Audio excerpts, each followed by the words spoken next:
the agenda as presented. Second? There is a motion and second. Mr. Tabor? Tabor, aye. Pro, aye. Lipton, aye. Newell, aye. Stern, aye. McVeigh, aye. Eckert, aye. Thank you, council. Now we're on to public comment. If you'd like to make comment to the council, you can step to the podium. You have 3 minutes. Please state your name for the record. Calling for public comment.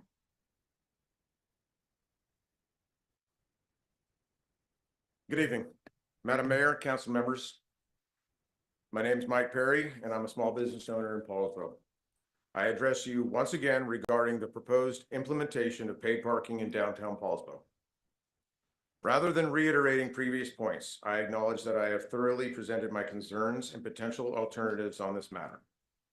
While my position remains unchanged, I want to take a moment to recognize and appreciate the time, effort, and consideration the mayor and the council have dedicated to this issue and other city matters. I do not question your intentions or commitment to the community. I understand firsthand the challenges of investing deeply in initiatives that face resistance and ultimately may not yield the desired outcome. That said, I once again urge the council to consider implementing new signage and enforcing existing time limits downtown. I firmly believe that the council, downtown business owners, and the community can collaborate to reach a fair and effective compromise. It currently feels like we are going from A to Z without giving a valid attempt at anything in between. We are all here because we care deeply about this city. Your dedication to the public service and our commitment to voicing concerns reflect a shared passion for its future. Both sides have presented valid points, and I believe that with additional time to explore options, we can reach a more effective solution. Thank you for your time and consideration. And thank you, Mike, for your kind comments. I appreciate that. Public comment.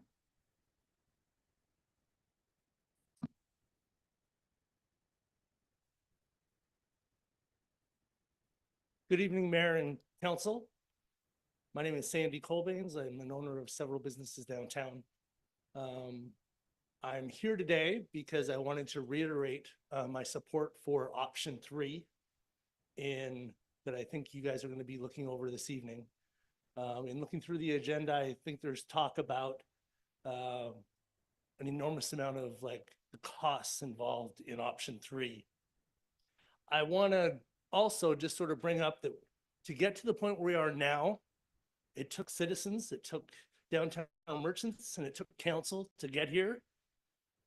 I truly believe that we can look outside the box and work together to implement option 3.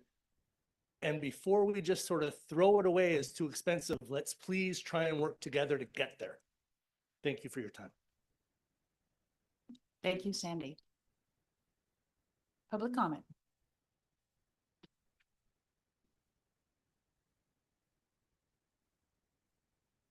Good evening. My name is Megan Martin. I'm a business owner downtown. I've spoken here once before, but tonight, what I want to ask of you all is to really look and listen to what we're saying. I know, and I've heard from you before, that you've been talking about this for 2 years, trying to get the word out. I'll be honest, I didn't follow it during those 2 years because I didn't really believe it. But we're here now. We're here now. We've been showing up. Business owners, community members, some of us don't even live within the city limits, but this matters so much to us. It is crucial for what our future is, for what we can or can't do, for what our businesses may or may not look like. And my heart, my hope and prayer is that every single option will be exhausted before we go to the full-on paid parking model. I really do feel that there is some, I know it's not going to be easy, but I do feel that there is some ability that we can work together and try to figure some of these things out. Now, I do also know that there are what we're probably going to be hearing about, some costs that this is going to incur. However, this is so important. And I can't, if I can just bring up a girl named Carlene, my age, in her 40s. She has 5 kids. Many of them are adopted children. She lives in the city limits. And she told me she will not come downtown to walk her dog with her children if she has to pay for parking. They live on a single family income. And these are the people that I'm worried about. It's people like Carlene that I'm concerned about, deeply concerned about. I know our visitors and our tourists are happy to pay money. It's easy. I'm really not concerned about it. It's people like Carlene that I'm very, very concerned about. So please, I beg of you, I implore of you to exhaust every single option possible and know that we're here and we really want to try to figure this out with you. Thank you so much for your time. Thank you, Megan, and your store is beautiful. Thank you. Public comment.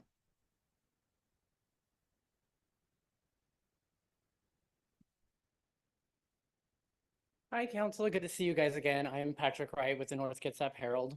I just wanted to kind of echo the sentiments of a lot of our businesses owners out here, but then also provide just a little bit of fun food for thought. Has everyone been noticing all this amazing construction we've been having? Yeah. Making the city more walkable was absolutely wonderful. And the ability to do that means that we can be able to think a little bit more strategically about how we utilize things. This is not new news. That's why we're fast tracking the ability for people to get to point A to point B.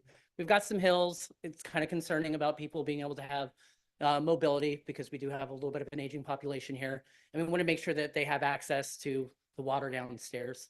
So I just want to kind of put this little bee in your bonnet. We have so many other businesses that are outside that have large parking lots. I think there's a creative way to take a look at this. But one thing that I want to bring up is that I actually live up on 4th Avenue, and right below me is 3rd Avenue. There are 4 cars that have been sitting there for over a month that haven't moved. I get to see them every day because I come out and I hang out with my mom on the patio and drink coffee. And it makes me kind of concerned that if we are going to be ticketing people, we take a look at frequency, which means we have a bandwidth issue, which means we have a resource issue. If we start thinking about investing in other opportunities that are going to take money away, say leasing very expensive options and taking that money outside of Poulsbo, that could create an opportunity for another job here. So, or 2 or 3, it could be a little bit of headache for some people. I'm terrible about paying parking tickets, but I do pay them, but I do get them often. So I will be a victim of this. But I do hope that we take a look at how we can spend this time and use these people that are engaged. This doesn't happen very often in a civic area. So with that being said, thank you all for everything. And I hope you will consider to keep the option as we talked about. Bye.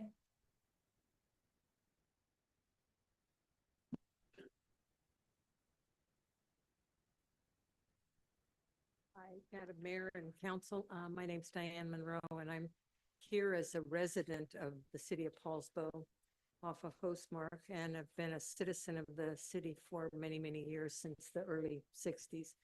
The reason we all come here and the reason that Poulsbo has grown so much is because of the beauty and the uniqueness of our city.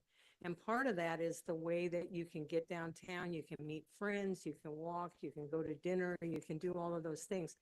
And I've noticed recently the pinch that it's hard, you can't get there. And if you do want to go down and enjoy some of these nice little shops that have come in, or the barber shop or the beauty shop or whatever, you can't get there. And unless you come first thing in the morning or on the weekend in the evening.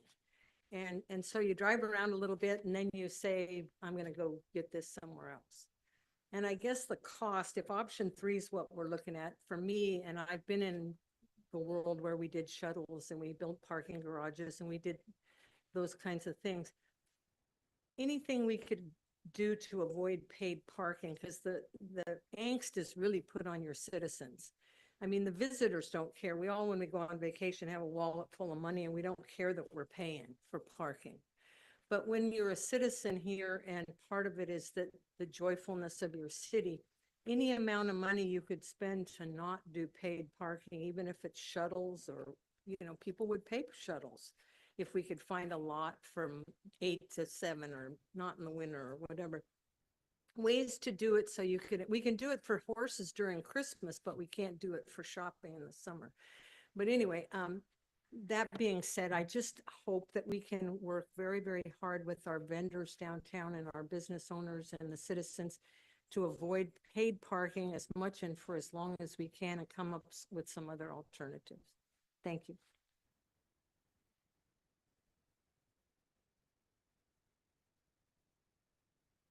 Citizens comment.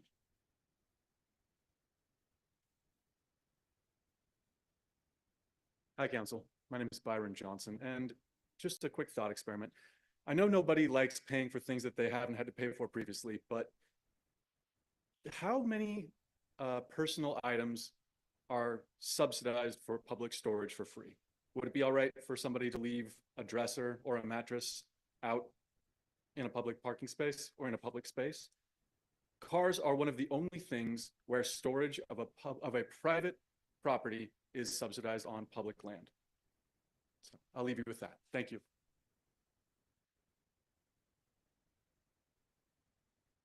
Okay, final call. Any more public comment? Hearing and seeing none, we're going to go ahead to mayor's reports and council comments. Mr. Tabor, how are you this evening? Oh, Mayor, I am incredible. Happy to be back. Thanks for tolerating my absence last week. My wife and I took our last vacation before our baby joins us. And I'm happy to be back and excited to talk about all that we're talking about tonight. Thank you. Ms. Crowe? Same here. Happy to return after a 2-week vacation and turning into 6-0. Don't know if that means I'm wiser, but I will try to lean into all learning opportunities presented, especially from the voice of the community. I appreciate the fact that folks are very passionate about the city, and having a heart of service for the city is, I'm ready to dig in and do some work and hopefully come up with some creative solutions with my peers in a way that will speak to resolution so that, it will be supportive of the store owners as well as those who come down. I am one of the people that have circled, and I choose not to come down certain nights, or certain days. I want to. That sometimes I just prefer not to, because you really offer some very unique and valuable services. So with that said, don't know, I don't have a crystal ball. I do know what we will be reviewing. I don't know how it's going to shake out. I hope that, even if things come into fruition that may not be pleasing, then hopefully it can be something that there is a presentation of creative solutions and a lot of communication that we've received via email. So, I'm hoping for the best. But thank you for your comments and your passion. And I will say also, I was very much impressed. I didn't realize how many services that are offered down here in the downtown area. So I was a little naive in that. And I appreciate all that you do. Thank you. Ms. Liddell? Yeah, I just want to thank you all for being here and for your comments. And please keep showing up. We really want you here now and in the future. So that's all I'm going to say right now. Thanks. Mr. Newell? No, I think it is. We've talked before.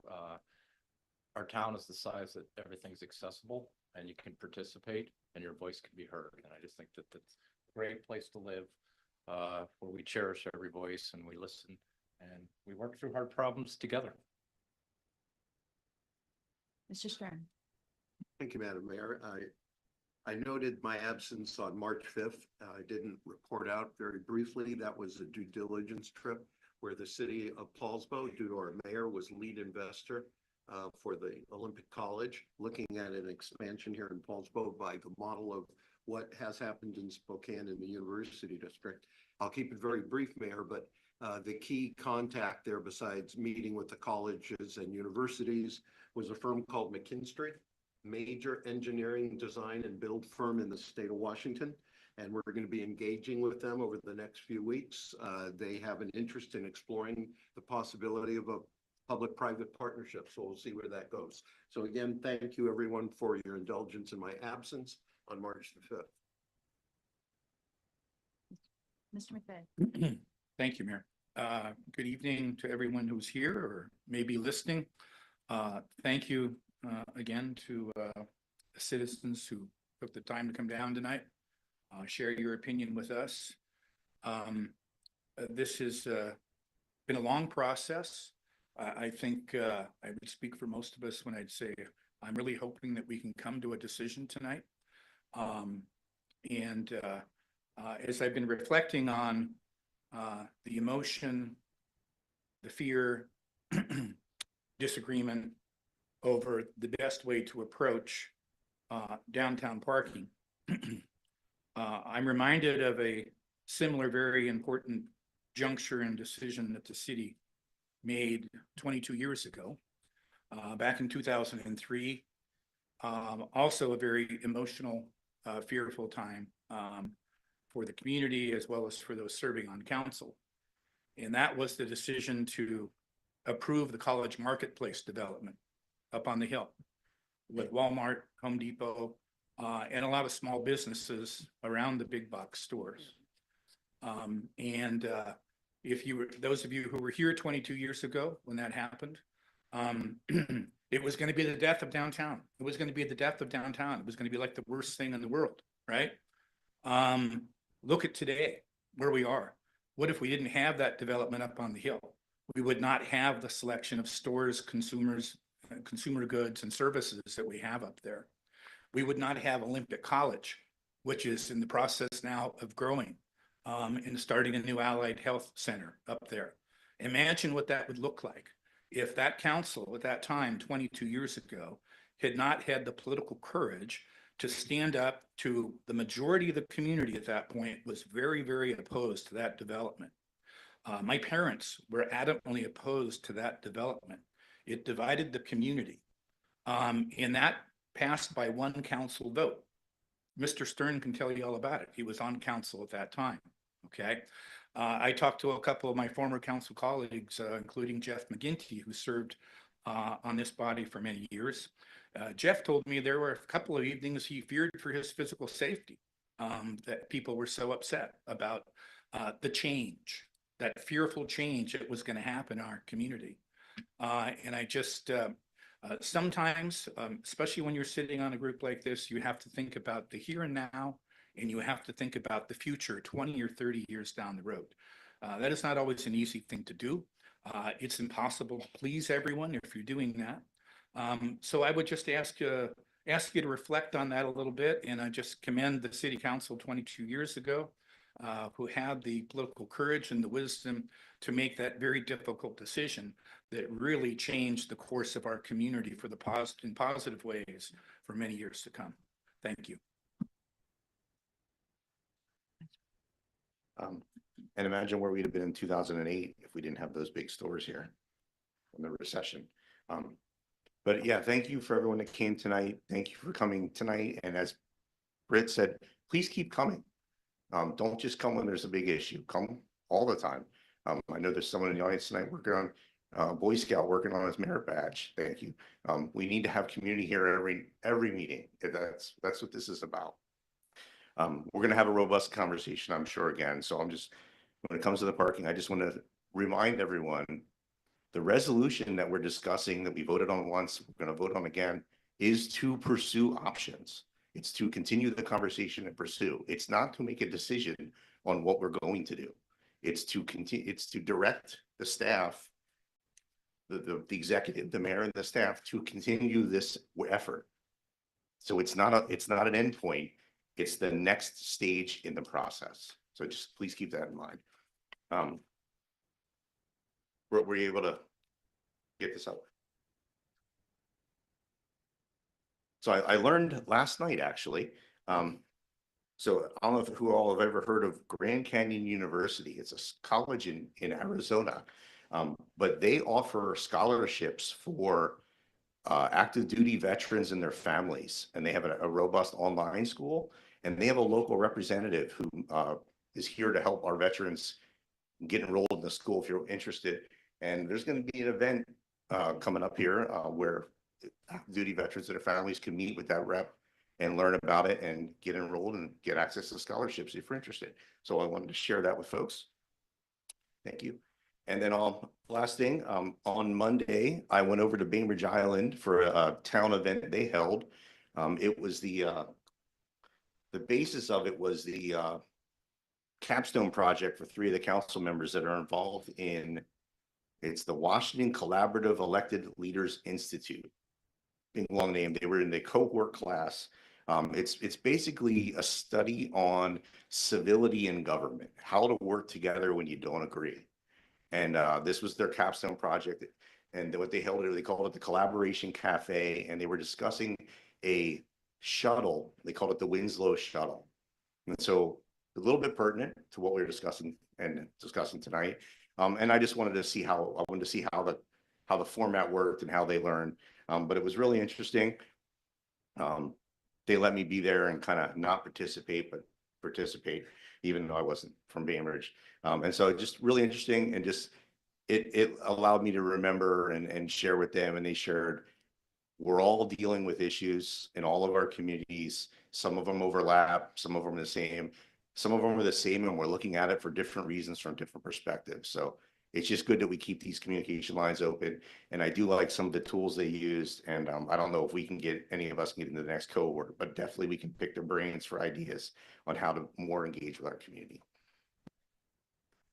Thank you, Mr. Eckert. Okay, the next thing on the council agenda is board, commission, and outside agency reports.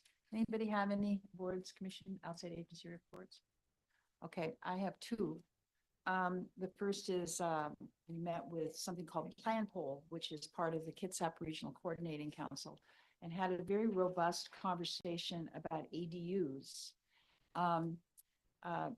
Heather Wright, our wonderful planning director, has been working through Kitsap Regional Coordinating Council for some time to bring together some stock plans for accessory dwelling units, which can be put anywhere. And effectively, the plans are basically free, the plans themselves. The impact fees or the permitting fees are not free. But this brought up a very serious question of whether or not these ADUs are going to be allowed in the rural lands out into the county. Of course, there's divergent views on that. So we're going to have to sit down and talk this through about what this means at KRCC, about how these ADUs will be used. The Growth Management Act is pretty strict about, development in rural lands, and the Suquamish tribe and many others support a very limited use in rural lands. So intensive development such as ADUs would be on the urban areas. So, but that is not how the county code is written right now. So we're going to have to do a little work on this, I think. Yeah. Yes, to one. And I think it's one. Yeah, they're one. Yeah. So. Yeah, there was a bill. I didn't check to see if it made it past the last cutoff, but there was a bill this legislative session where ADUs in rural areas would be allowed and would not count towards GMA growth requirements. So if that passed, not only would the county have to take them, but it wouldn't count against their numbers and would still require us to grow our existing numbers. So I need to check and see if that made it. There's some real problems with this. So stay tuned for the next chapter of this conversation, because the Suquamish tribe isn't real happy about this. And frankly, I don't blame them. When we grow so intensively, because that's what state law mandates us to do, it's pretty discouraging to allow the county to grow too, because they're not supposed to. Okay, so stay tuned for that conversation. I also got up really early this morning and caught the 7:05 boat and went into Seattle and met with Senator Murray's people through the Puget Sound Regional Council. And it was myself and the mayor of Redmond, mayor of Kirkland, mayor of Tukwila. There was a bunch of mayors and representatives from King County Council. And we met with Senator Murray's folks. We're living in some very interesting times right now at the federal level. The Puget Sound Regional Council is the main conduit for federal transportation dollars, both for roads and for Sound Transit, all of our transit services. It's billions of dollars, literally, on the line. We talked about that, but they asked, and it's a big deal. Those seem to be moving forward like we anticipate. There doesn't seem to be any holdup there. But this Senator Murray's aide said, well, what is your biggest current concern? And I said, well, I'm supposed to be here representing Puget Sound Regional Council. I'm the president of the Puget Sound Regional Council, but I have to tell you, my biggest fear is if the federal government alters HUD vouchers, the Section 8 vouchers, and Medicaid, which means Apple Care in Washington State. And if they do anything with those two programs, local government has no resources to help people for those kind of services. And the dollars are so big, we have no way to even begin to address what would happen if they somehow interrupted those services. And the people from Senator Murray's office listen very carefully, but it does really worry me. When the first disruption started from the federal government, the first agency to get letters of notification of changes was Housing Kitsap, which is the housing vouchers for our most vulnerable population. Now, they retracted the letter, but it's still all in flux. So I just wanted to share all this with you that we're on it. We're doing our work to try to preserve the services and the federal streams of income. Not only myself, but the elected leadership of the whole region is watching all of this and very proactively addressing what they can. So, but I have to admit, I'm pretty tired. It's been a long time since I was on the 705 boat. I used to do that all the time. I used to be a commuter, but anyway, so, Mayor. yes, go ahead.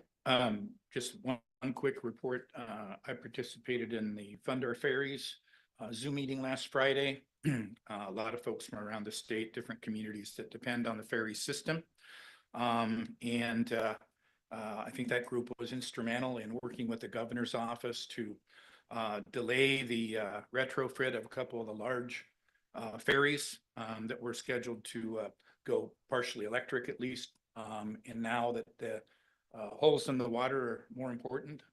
And so those boats are going to stay online, which I think is good news. And I think this group had some influence over that. And I learned a couple other things. We're in the process of soliciting bids for construction of new ferries. We had 12 shipbuilders. Big change this year was now not just Washington companies can bid on these ferries. It's now nationwide, which is sort of a blessing and a curse, I guess, depending on how you want to look at it. They had 12 companies initially express interest in submitting bids, and we only have 3 left in the process. Not exactly sure why, but one of the big concerns right now with the tariffs that the Trump administration has put on steel, ferries use a good amount of steel. And so there's a lot of uncertainty of what how they should price. They're supposed to deliver their pricing to the state of Washington in May, a couple of months away. So how that's all going to shake out, I don't know. The state was hoping we could get at least 3 or 4 new boats out of the amount of money that's been allocated, yet to come. But anyway, it's a good group. I think they're making some impact. I think we've certainly got the governor's attention in terms of the importance of the ferry system and making a difference with some legislators, but there's a long way to go still. Thank you, Mr. McVeigh. And I also want to thank you, Mr. McVeigh, for telling the Walmart story of Ojeda. And folks from the North Kitsap Herald are here, and I loved the cartoon that they made of the Walmart arguments, and they had a picture of the storm ponds, and they named the storm ponds. It was an editorial cartoon after the council members that were supportive of the project, and it was published in the Herald. It was a painful pass. Okay, with that, let's just keep moving. I'm just glad there wasn't a flushing lever on mine. It was simply a storm pond. It was you and Mr. Who were you? Mr. Rudolph. Mr. Rudolph. Mr. McGinty. Mr. McGinty, and who's the fourth?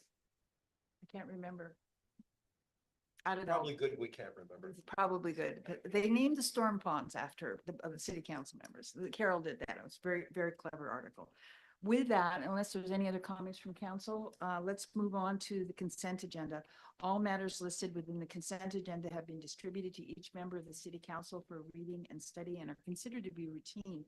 And it's items 7A through E. Madam Mayor, move to approve consent agenda items 7A through E. Second. We have a motion and a second. Mr. Tabor. Tabor, aye. Pearl, I. Lived all I. No, I. Stern eye. McVeigh, aye. Eckert, aye. Thank you, council. Now we're moving on to the first item in the business agenda, which is Viking Fest request for exemption on PMC 9.80.120 noise ordinance. And this is Jeff Osmick and guests. And the guests are Kathy Forsey. We have. Yes. Good evening, council. Thank you so much, Madam Mayor and council members for being here. As the special event coordinator, Lynn Hino, I'm here to introduce Kathy Forsey as she's the event organizer for the Viking Fest 2025 and the event organizer with years and years of experience with hosting this. We recognize from the city that she is hoping to have a street dance on Saturday night, which would extend our noise ordinance that goes till 10 p.m., wanting to extend it for an hour. So for additional context, we have Kathy here to answer questions and also give you the full breadth of her vision. Hi, council. We have done this for this will be the third or fourth year. It's very popular. If it rains, we stop the dance. People love it. They get to just dance in the street. It's right there near Remax. So if you have any questions. Go ahead. Yes. Okay. Any questions? It's the street dance. You're going to be noisy. Okay, got it. All right. And this is Saturday, May 17th, that evening with noise until 11 p.m., going 1 hour past that 10 p.m. Mayor, I'd be happy to make a motion. Miss Litville beat you to it. Oh, did she? Go ahead. Go ahead. Go ahead, Britt. Go ahead. You can say. Mayor, I move to approve a variance to the noise ordinance allowing Viking Fest to play live music until 11 p.m. on Saturday, May 17th, 2025. Second. Motion and a second. Any further questions? Mr. Tabor. Tabor, aye. Pearl, I. Lived all I. No, I. Stern eye.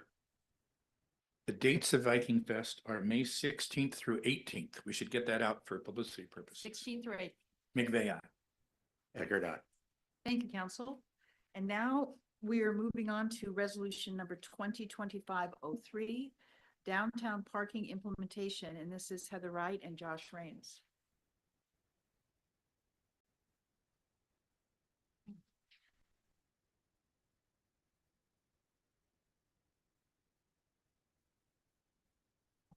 Good evening, council members of the public. I will be going over a brief presentation with you this evening to highlight the actions that have been taken since our last meeting and to inform the public watching and of course our council of the decision that they're being asked to make this evening on the timing of parking implementation changes.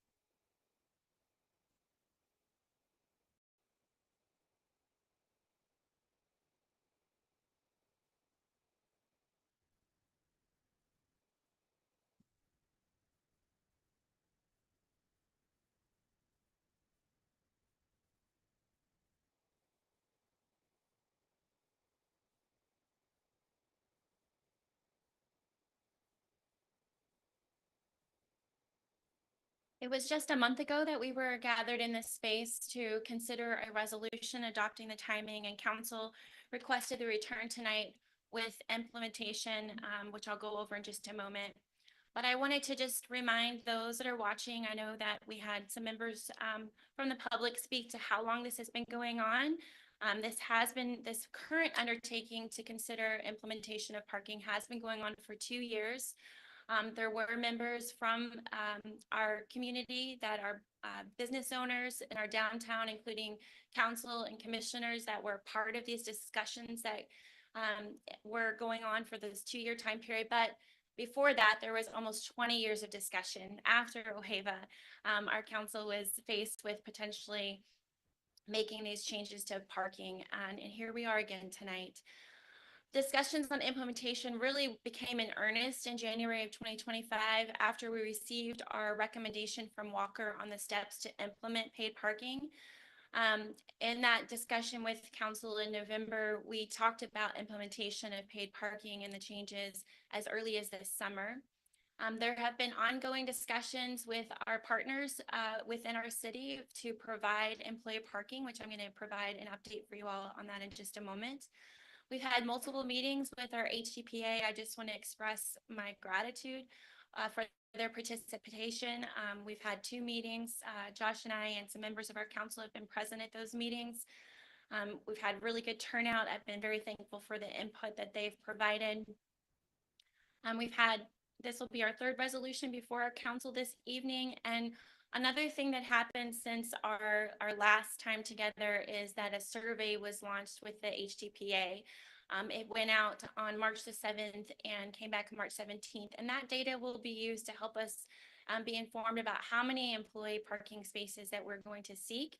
And how many of the private spaces that we currently have are being used by downtown business owners, and if any of them would be interested in potentially making those spaces available for the city or beyond how they're being provided now, and also give us some indication on the cost of those spaces for some of the businesses. So some good data to come from that survey. We did get 39 people respond to the survey, and it went out to at least 100 different business owners.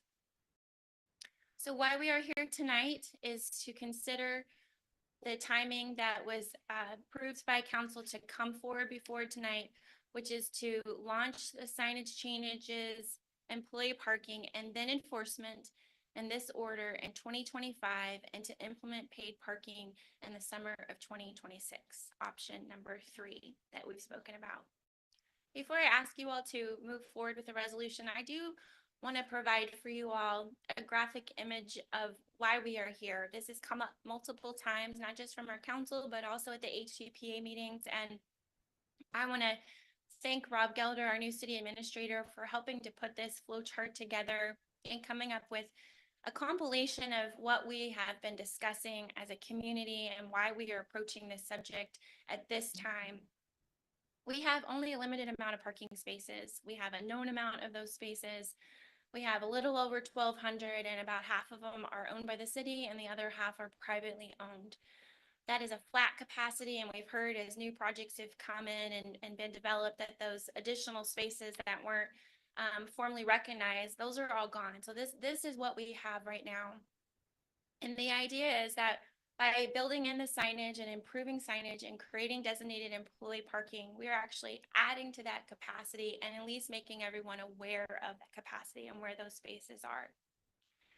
And by adding in enforcement, what we can do is ensure that there is turnover in those spaces. We've all heard about the parking spaces that are abused by our overnight guests, not welcome guests, but our overnight guests in our parking spaces, and enforcement is a key to that solution. And the intent is that by providing that employee parking and providing enforcement, that over time we can implement the paid parking, which would help our city to build the capacity, because we are a growing community. We have lots of people that want to come here and live here. Josh and I have been involved in many discussions this week about new plats that are wanting to come in. We're not seeing that slowdown. We have a growing residential and customer base. And the intent is that by building the revenue through paid parking, we can provide additional parking so we can get more people into our amazing downtown.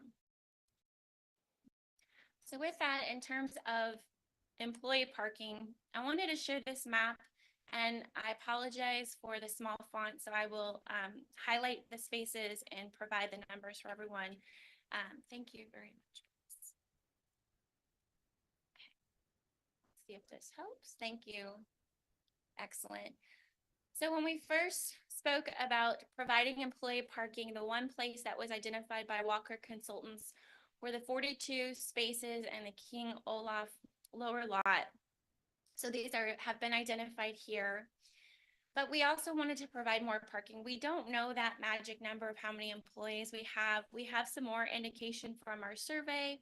We're assuming somewhere between 100 and 150, excluding government employees and Martha and Mary, but looking at our downtown businesses and the amount of employees within that cohort.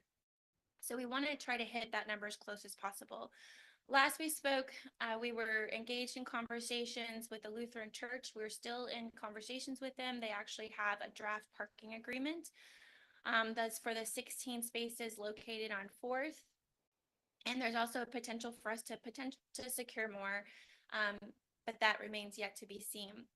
But since we last spoke, another opening has occurred within our own city facility, and that is the Parks and Recreational Building in the lower lot. Our Parks and Rec director feels comfortable based on the demand that they could provide up a minimum of 15 or maximum at this time of 15 spaces in that lower lot to be designated for employee parking. And just last week, I was going to ask Jeff to walk, but we all know Jeff walks really fast. So I walked, and I can too, but I try to walk at a leisurely pace from this lot to the loft, and it took me just over 10 minutes at a relatively quick pace, but not too fast of a pace. So I just wanted to share that with this group that was the furthest point I thought people would potentially park, and it's about a 10-minute walk.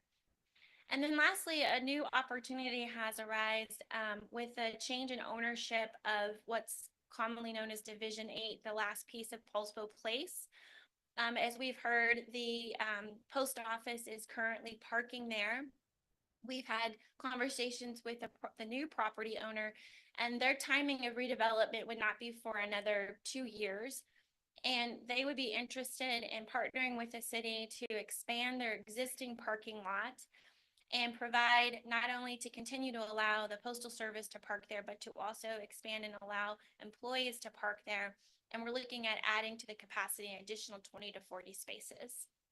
So in all, at this moment in time, we're marching forward pretty confidently of having somewhere between upward of 100 spaces, 57 city owned and 56 private owned. And we have another lead that we're also going to be exploring.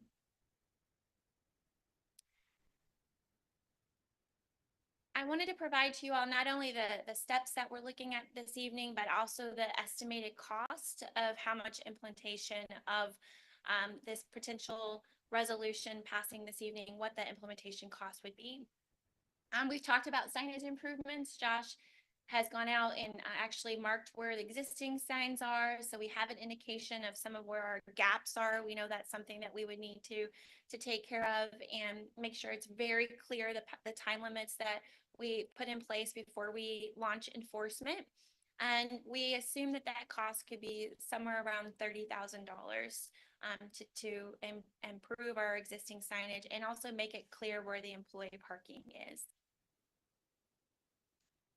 Enforcement is the higher cost, and this is one cost that's been provided from our consultant, which included a third-party enforcement agency that specializes in parking management. This was assuming that they would be enforcing 6 to 7 days a week at intermittent times, and not just the area where we have our potential paid parking, but it's a much larger area that we've looked over many times that would go as far north as Sunset and include further out than just like our limited downtown area of merchants.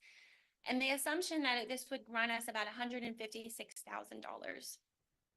Up until this point, Josh and I and Diane have been working through these conversations with our staff. We have an internal staff of stakeholders, but at some point it will leave our departments likely and move into some type of department that will be managing paid parking. And this is seen to be the only way to make this successful.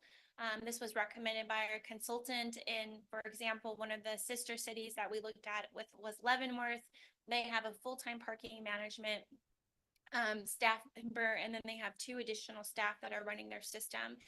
And the assumption in this this large part of the pie chart here of the 189 is that it would be a part-time management staff, and it would also include judicial staff. As you all know, through the last budget cycle, you did hire someone to manage the tickets for the cameras and for this potential enforcement of paid parking.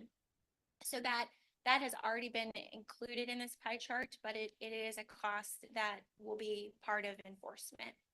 And then the other smaller are the maintenance of the vehicle, because it's assumed that the license plate recognition vehicle, it's recommended that that be used. It's assumed it would be used. There'd be maintenance associated with it, and supplies and insurance. And supplies are just actually producing the employee tags, and producing the tickets, and these are assumed costs. So we are, council, you are considering to implement this system. It could be upwards of 410,000, and it does depend on the third party RFQ and responses we get. How does that coincide with potential revenue for this first year? If we move forward with the signage, employee parking, and enforcement, there is an estimated revenue that we would receive from citations. This was provided in the Walker study.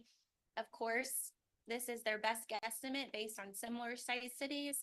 And as we know, the beginning of the cost may go up and the recouping of costs may go up, and then it may slow down over time. But it's assumed that citation revenue would be approximately $8,000 a month.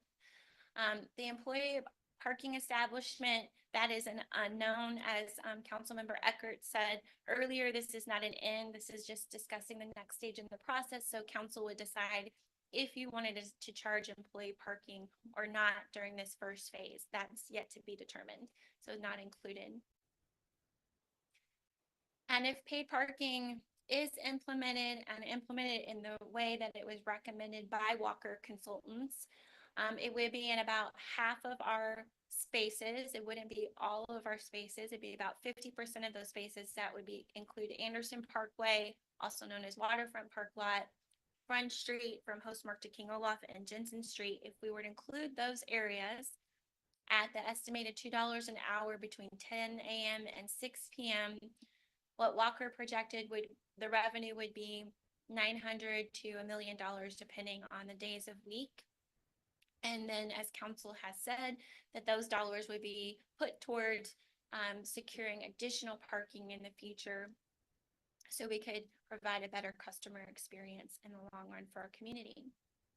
So with that, council, I'm going to come back to the timing option that is before you all this evening and open this up to discussion. Thank you. Okay, this is option 3, which is what we heard pretty clearly from the citizens that were here the last time we talked about this. I had an email that said I was arrogant for asking them what they wanted. That's an assumption, okay? But this is what I heard that people wanted was option 3, and this is what the resolution is stating. And so it's time to have a conversation. Mr. McVeigh. Mayor, thank you, Mayor. Heather, can you go back to the revenue slide that showed the revenue from the parking for it? Thank you. That estimated citation revenue of $8,000 a month. Is that based on our current parking ticket fee of $30? That's correct. Okay. I would just, it's not the most important issue we're going to talk about tonight, but charging $30 for a parking ticket we haven't raised that amount in what, Mayor, 30 years? I don't know, 20 years? Yes, 20 years. 20 years. So if we pursue this option, clearly we need to have a follow-up conversation, it seems to me, about what is the appropriate amount for a parking ticket in this community. $30 seems too low, and I don't think it's going to have the desired effect. I would also just say, what with option 3, you can go back to that slide if you want, Heather. The option 3 really, there's 4 parts to it essentially. Signage, employee parking, enforcement, paid parking. Those are sort of, I sort of been comparing them to sort of the four legs of a stool. Okay, and they all work together. You know, if you don't have the signage improvements, that's not going to get very far. If you don't have the employee parking designated, you're still going to have lots of employees parking in the Anderson Parkway lot where we want our customers to park. So I think those four legs of the stool, if you will, of this resolution need to be held together. We clearly, in my mind, need the paid parking plank to help cover the cost of enforcement. And so I would encourage my colleagues to consider this holistically with all four legs of the stool in place that hold this up. I also just want to make one thing we haven't talked a great deal about in this conversation is the growth, population growth we've been experiencing in our city. Back in 2000, 25 years ago, the city, just in the city limits of Poulsbo, our population was 6,800. If you drive into town today, you'll see a population number of approximately 13,000. Our population has almost doubled since the year 2000. We are now in the process of working and approving, soon we'll be approving a new 20-year comprehensive plan for this community that guides many of our decisions for the future.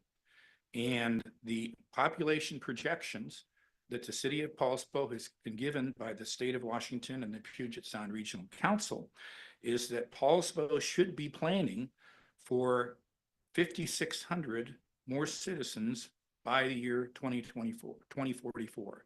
Again, 5,600 citizens at a minimum.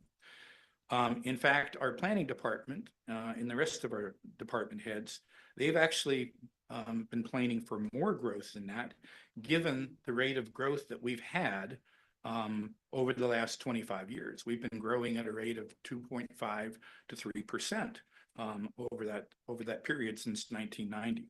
So our staff right now is planning on growth numbers of 7,600 to 8,100 additional citizens in the city of Poulsbo between now and 2044.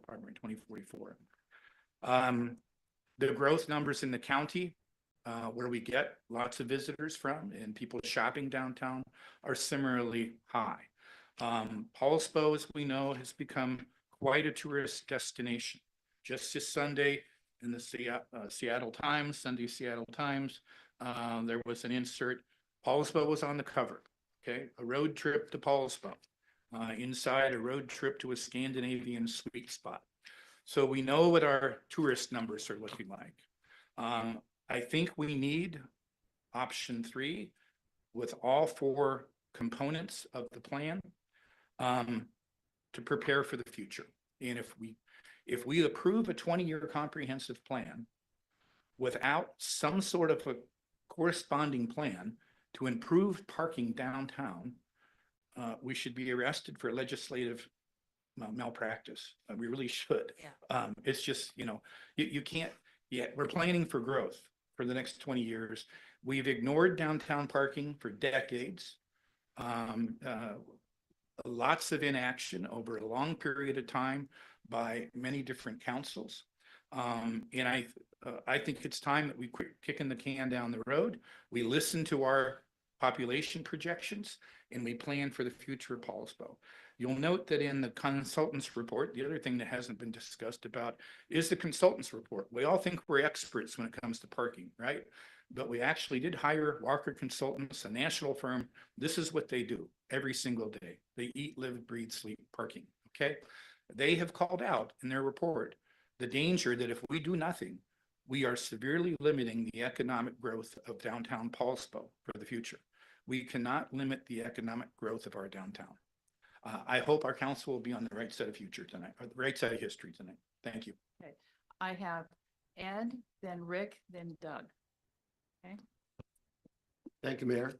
I want to keep this pretty simple and pretty short because I think this is simpler than what we've been attempting to do up here. I want to start with saying there's been a sense that it's now or never. And I disagree with that. The whole idea of staging or phasing allows flexibility. That may lead us to a paid parking model. But we get there by implementing carefully, measuring, then moving on. If that next step is not adequate, then we implement the next step. We measure that, and then if necessary, we move on. That would lead to the paid parking model in my mind, Mayor. What we want to do here in its simplest form, and I believe it is simple, we want to affect the parking behavior of employees, owners, and boaters in its simplest sense. Then measure that and amount of parking freed up and the impacts, review, and then go from there. So I'm not interested in precluding anything. I'm interested in allowing maximum flexibility and moving forward. If this particular council and mayor at this time does not commit to a paid parking model, does not prevent, nor do I think it would dissuade a future council and mayor from implementing a paid parking model in 2026, 2027, 2028, if the fact of the measuring and staging calls for that. So number one, I want to urge my colleagues not to unduly feel it's a now or never moment. I believe that's a false choice. The other thing I want to say is let us not punish our local citizens and visitors unduly with a paid parking model if in fact by affecting the behavior of employees, the owners, and the boaters, we're able to free up adequate space. Will this take us into the far future? Probably not. But there is plenty of time to arrive at the future and take the necessary steps instead of trying to swallow it at once. So Mayor, I guess I'm going to end on this note. And by the way, I want to say that I found the figure of enforcement not palatable for me. And one of the reasons I'm going to resist the resolution is it bakes into the pie certain presumptions and locks it in. And what I'm looking for is flexibility only. I do not mean to preclude. I want to allow maximum flexibility. So Mayor, at the appropriate moment before we consider the resolution, I'm going to offer a motion and see how that flies. That involves the flexibility that I'm referring to here. I do not want to preclude the conversation right now by offering it up at this moment. Okay, we have Mr. Eckert and then Mr. Newell. So I'm not going to repeat what I said last time when we voted about this. Everyone heard my thoughts at that point. To expand on them, however, as I already said, and kind of to some of the things that you just said, Ed, the resolution does not preclude flexibility. The resolution is needed to move forward. If you think about it, we've the consultant time, the amount of time that our staff has already put into this issue, just this go around. I mean, you just heard Heather outline how much time just since the last meeting they spent on this. They need direction. This resolution is direction. It's telling them to keep this work going. Without the resolution, they're going to stop because that's the right thing to do. It's to not continue spending city time on something that we have not given direction on. They need direction. The resolution is that. It's not a decision. It's a waypoint in the conversation. And they need that to continue. It's the right, as Gary just said, it's our due diligence on spending city's time and money on their time. They have a lot of other projects they could be working on that they're not, that this is taking away from. If we don't tell them to do it, we need to do that. As to now, the decision of now or never, this has been discussed for decades, literally decades. What was the Historical Society's first mention of it? Something over 100 years ago. This is not recent. And I know for some folks, one person even mentioned in the public comment, you know, it's now you're paying attention to it. And you admitted that was, you know, yes, it's been going on, but you hadn't been paid. It's not new, folks. This has been going on for decades. And I'm sorry if this sounds a little pointed, but the average time on this council is less than 6 years. If you take out Ed's time, It's slightly over 2. So we've been addressing this for 2 years as a body. But as a council, a whole, we've been addressing, we only have 5 years experience. The city council has been kicking this can down the road for decades. It's time to stop doing that and do something. Because if we don't pass this resolution to continue to research it, figure out what we're going to do next, as far as I'm concerned, it is malfeasance. We are letting this go without taking action. One thing I want to point out with our comp plan, if you all recall, one of our elements of the comp plan is council goals. I offered up that I want to pursue making our city, specifically our downtown, a creative district. The rest of the council agreed to that. By making the downtown a creative district, we're encouraging more tourism, more folks. There were a number of business owners that came last time that were directly involved in those businesses. The art galleries, the breweries. These are businesses that if we get a creative arts designation, it's designed to bring folks to downtown and spend money in your businesses. That doesn't work if they have nowhere to park. It doesn't work if they come once and get mad because they can't park and never come back. What does work is a creative art district that brings them here, which we then partner with Bainbridge Island, who has a creative art district designation, and we draw tourists from Bainbridge off their ferry over to our downtown and back. And we collaboratively work with Bainbridge Island to bring that tourism into our town and spend their money here in your businesses. That's what we're working towards. That's what I want to work towards. And we can't do that if there's nowhere for them to park. We have to address this. Otherwise, again, these are wasted efforts. And then lastly, there's a point that Britt made last time that I think got way too quickly dismissed and overlooked. And that's that the city doesn't end at Front Street. And there's a lot of business in this city that has parking lots and has parking that we don't subsidize as a city. That the business owners of those businesses pay for their own parking. If their parking lot needs to be repaid, it comes out of their pocket and goes to their customers. It's only downtown where the city spends money to subsidize the parking lots of business owners to the tune of about 300,000 already a year, I believe was the last check number. So some of this is fairness, folks and council. We have a whole city to represent. And I'm sorry if that sounds like I don't care about downtown, but again, remember, I'm the one pushing for the creative arts district. But we have a whole city to represent. And all of those businesses outside of downtown are not being treated equitably right now by the amount of money we put into downtown and not into the rest. We need to take steps to make that fair. I think it was Doug and then Doug. Yeah, thank you for everybody for being here and listening to this discussion. Heather, Josh, Diane, oh, got your head down over there. Those of you that have been inside the city working through this and listening to all the difference of opinions and the passions that we have about our city and trying to find a solution that meets the most needs. We're not going to fit all of them. Thank you for doing that. I support a measured approach to this and moving forward. I think the signage is a good first step. Mallory Baker, listening back to and citing some of the things out of the Walker report, she said early on that it was a easy first step and should be done and can create quite a bit of value. It was in our discussions before City Council in November of 23. I think the idea of employee parking, what's been discussed for 2 years, we finally feel like we're breaking the logjam and being able to get to a standpoint where we have the ability to do that. There's lots of cities that work around that employee parking to figure out how to do that, you know, whether it be, you know, what we're doing over at Edmonds or various other locations. There's lots of models we can stare at to help figure out how to sustain employee parking.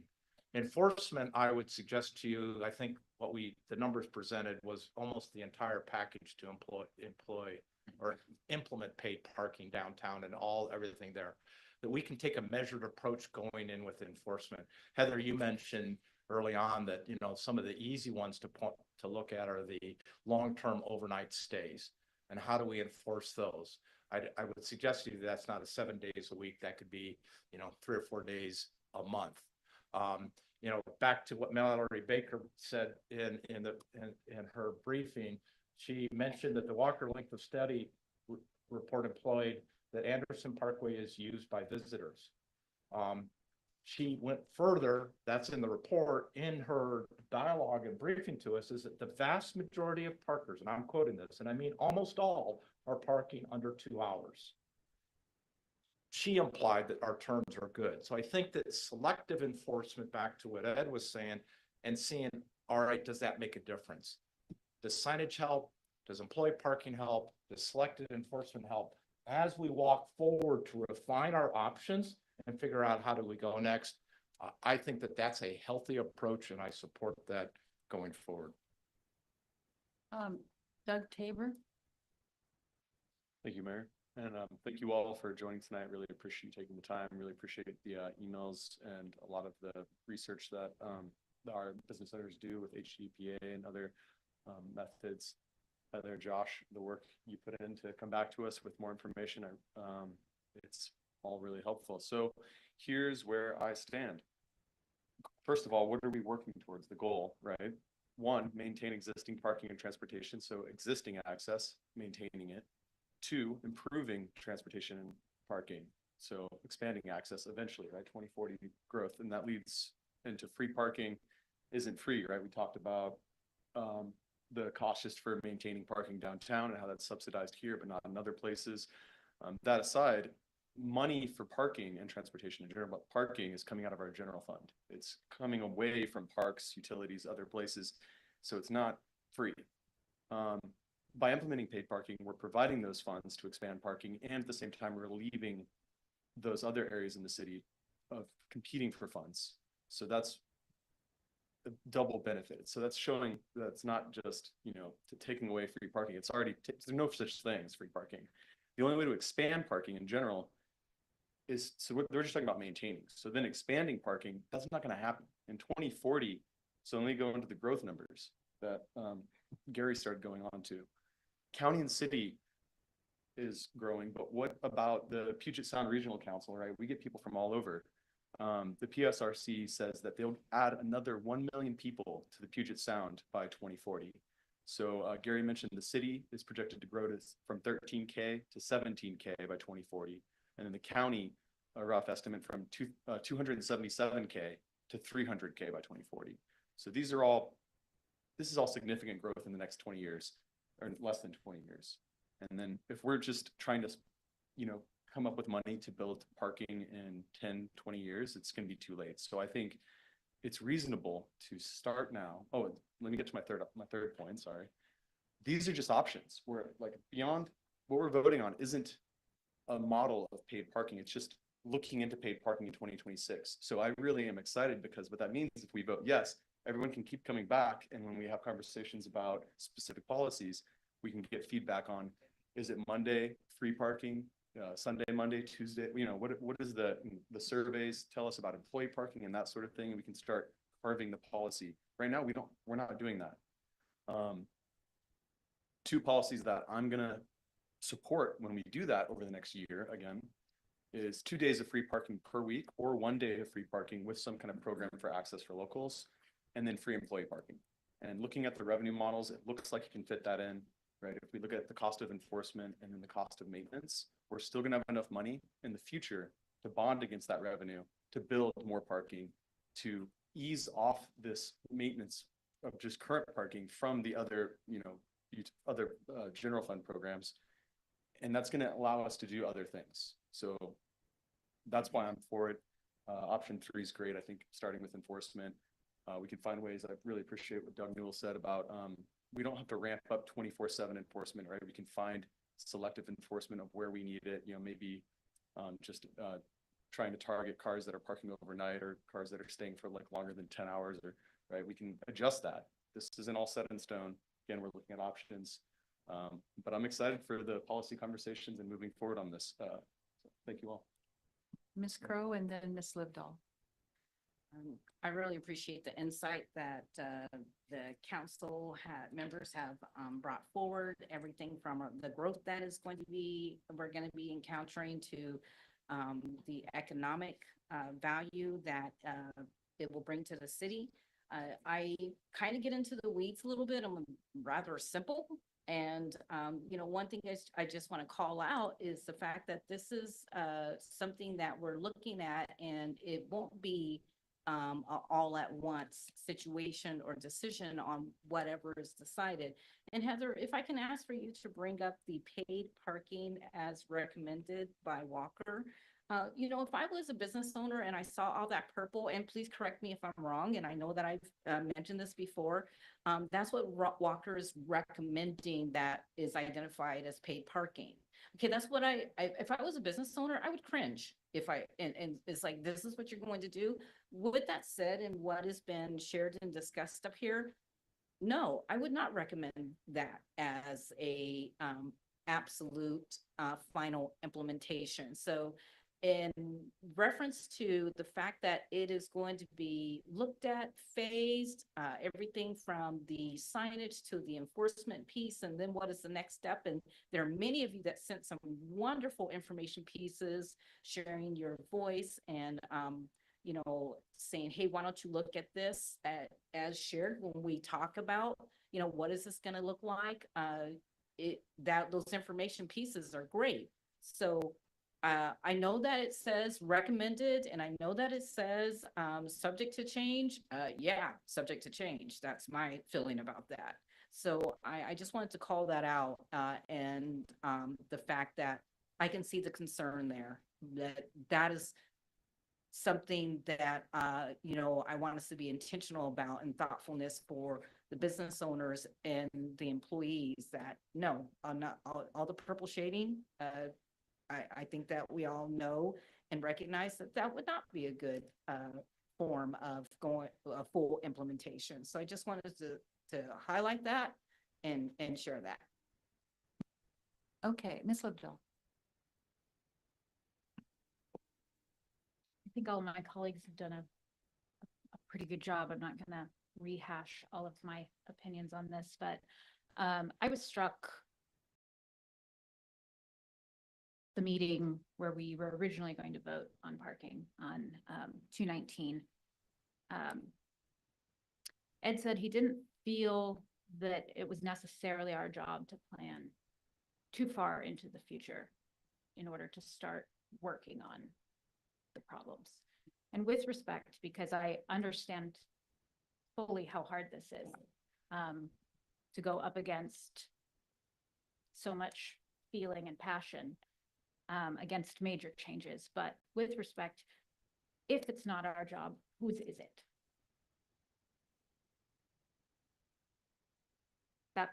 That's what we're here for, is to try and have a vision or maintain a vision, to protect what's important, to plan for the future. That's why we're here. So I'm ready to take the next really hard step, and I'd like to make a motion. Go ahead. Madam Mayor, I move to approve resolution number 2025-3 regarding the timing of downtown parking implementation. Do I have a second? Second. Mr. Eckert, second? Did you second it? Mr. Eckert, second. Okay. Any further questions or comments? Mr. Stern. Comment, Madam Mayor. I had asked to reserve to make a motion at the beginning, and out of respect for my colleagues, not to preclude an open conversation. I'm wondering where that motion might be appropriate to be made in front of the resolution. It may not fly, I understand that, but I did ask to reserve that. I don't know about asking for reserving activities of city council. I don't, my Robert rules is, I admit, pretty rusty, but I'm not sure that I can do that. If I could direct that at the clerk's office. I have no idea. I'm sorry, I don't know, Mr. Stern. You can amend this motion if you so choose. There's a motion on the table to approve this resolution. So you can amend the motion.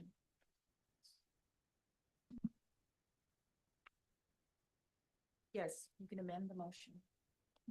Is that appropriate to do at this point? Has there been?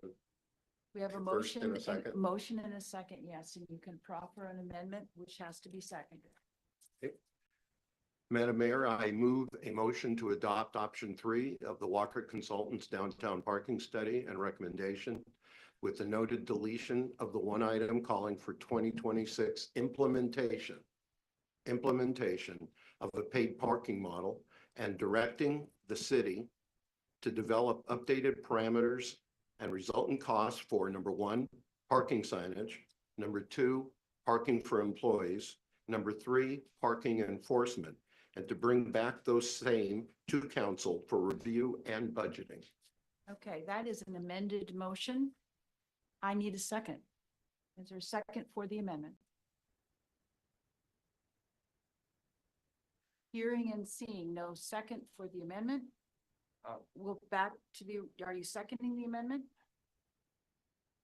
Yes, I'll second the amendment. We need a Mo- process to come back for the budget amendment. Okay, so this is the second for the amendment. Is there any discussion on this amendment? Mr. Eckert. Then did you say Mr. Eckert, go ahead.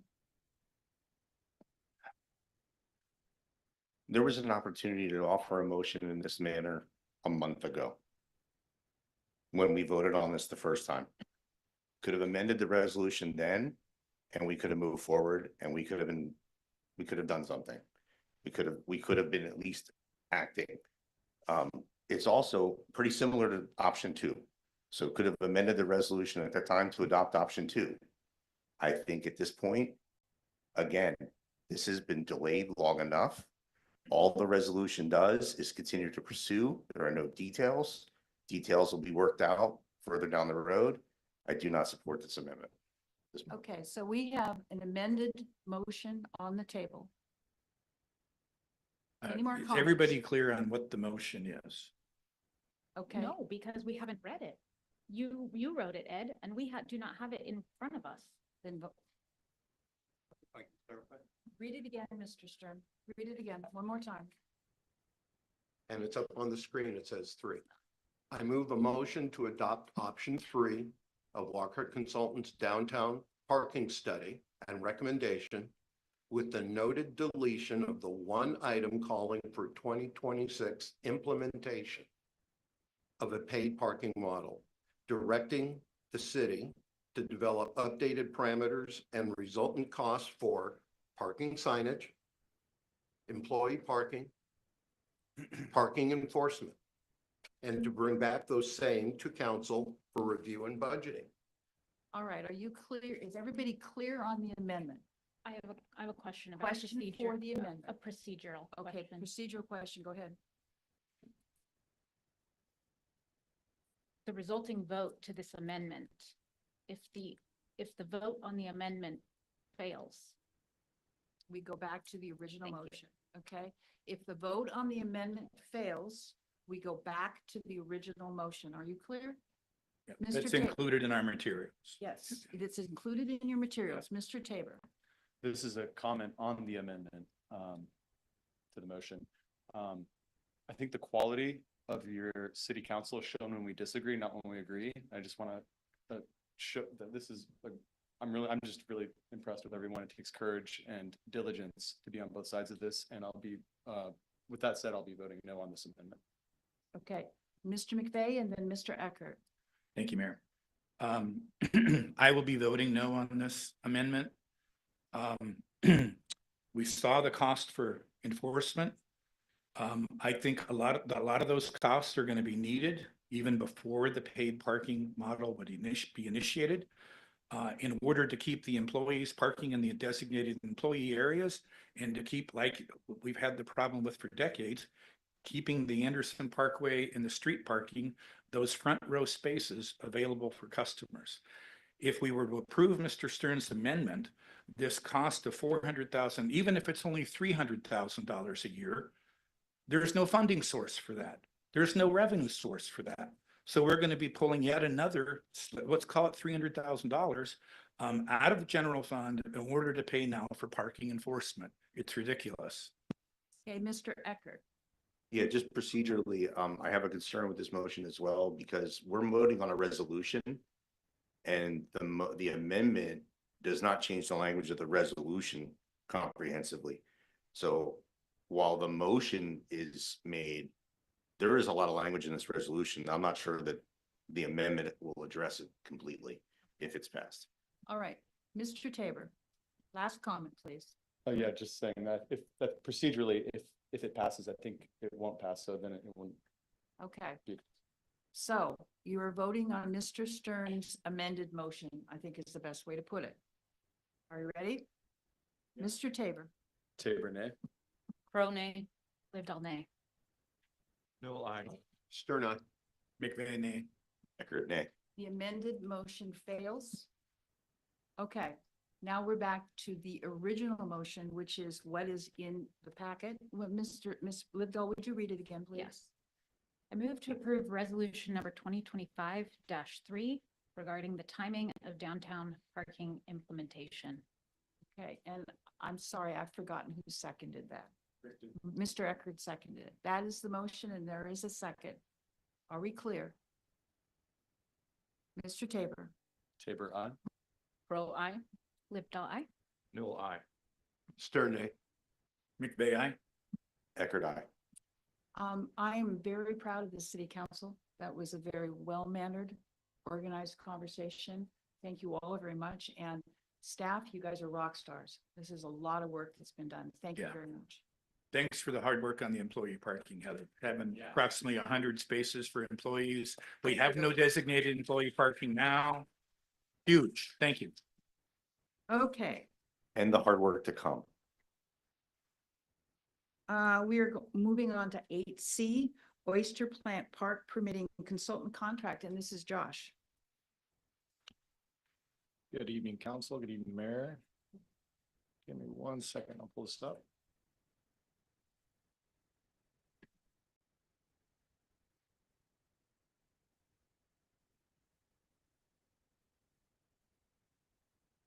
Okay, so the great news was that Mike presented last week an update on Oyster Plant Park and showed some pictures of what our public works crews did in replacing the railing. And so here we're back to talk about really what the next phase is, and that's repairing the pier structurally underneath of it and repairing and wrapping some of the piers. And in order to do that, because it's in water work, it's in a sensitive area, we need to do some permitting and specialized permitting. So we're looking to bring on a consultant on board from our on-call roster to help us out with that. So as a reminder, Railstar Engineering went through a study and recommended some repairs. They recommended the railing replacement, which has been completed. And they determined that most of the piers or the piles that are out there are deteriorating. And so we need to do a repair, like a wrap type method to bring those and extend the life out to 50 years. So we are looking to bring Landau Associates on board to help us with the permitting. And really what it is the JARPA permitting particularly, which stands for the Joint Aquatic Resource Permit Application. And here we list out some of the different submittals that those go to the different agencies, as well as some of the city permitting pieces of it as well. So just to highlight the timeline, this permitting is anticipated, it could take up to about 9 months. So with that, I know Jeff was hoping to do construction this summer. If by some miracle we can get through the permitting process, but the Corps of Engineers and things like that sometimes can be pretty slow at helping us get through this process. So we would be looking at construction summer of 2026 to be within our fish window for our permit requirements. So with that, I'll keep it pretty simple and answer any questions that you might have.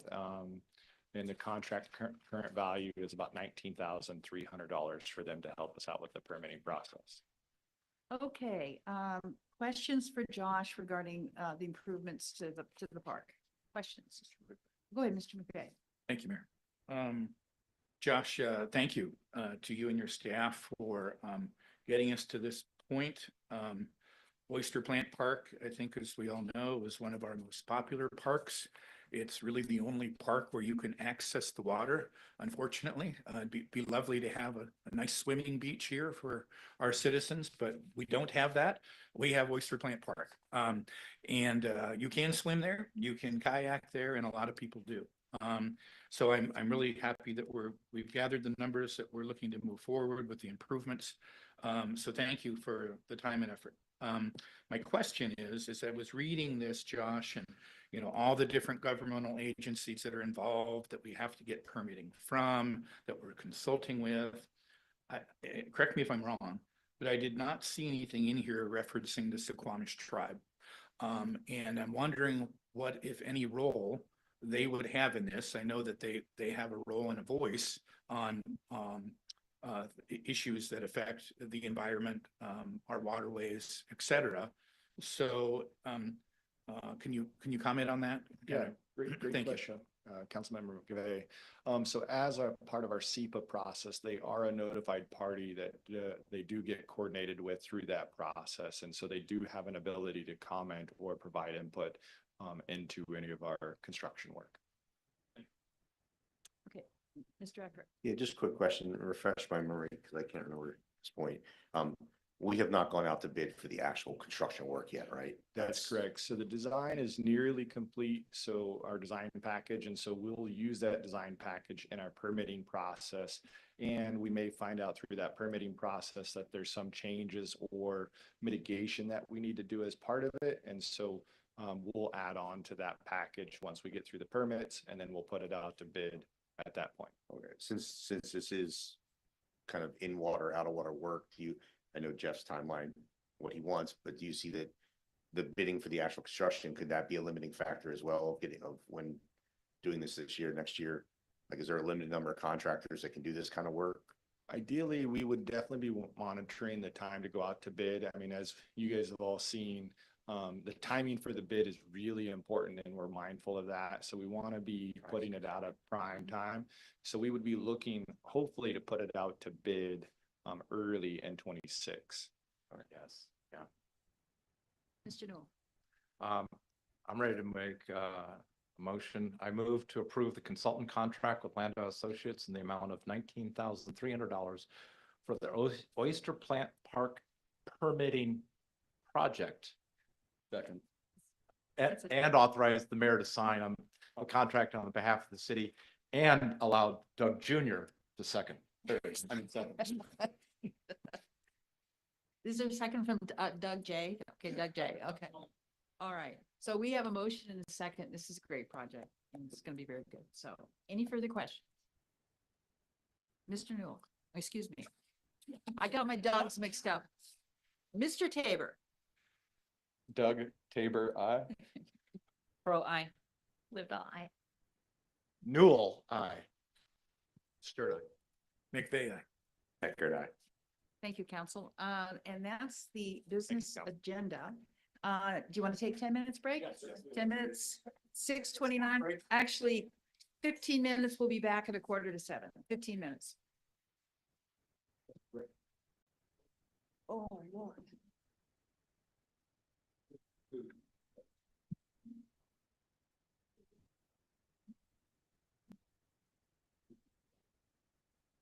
They really did.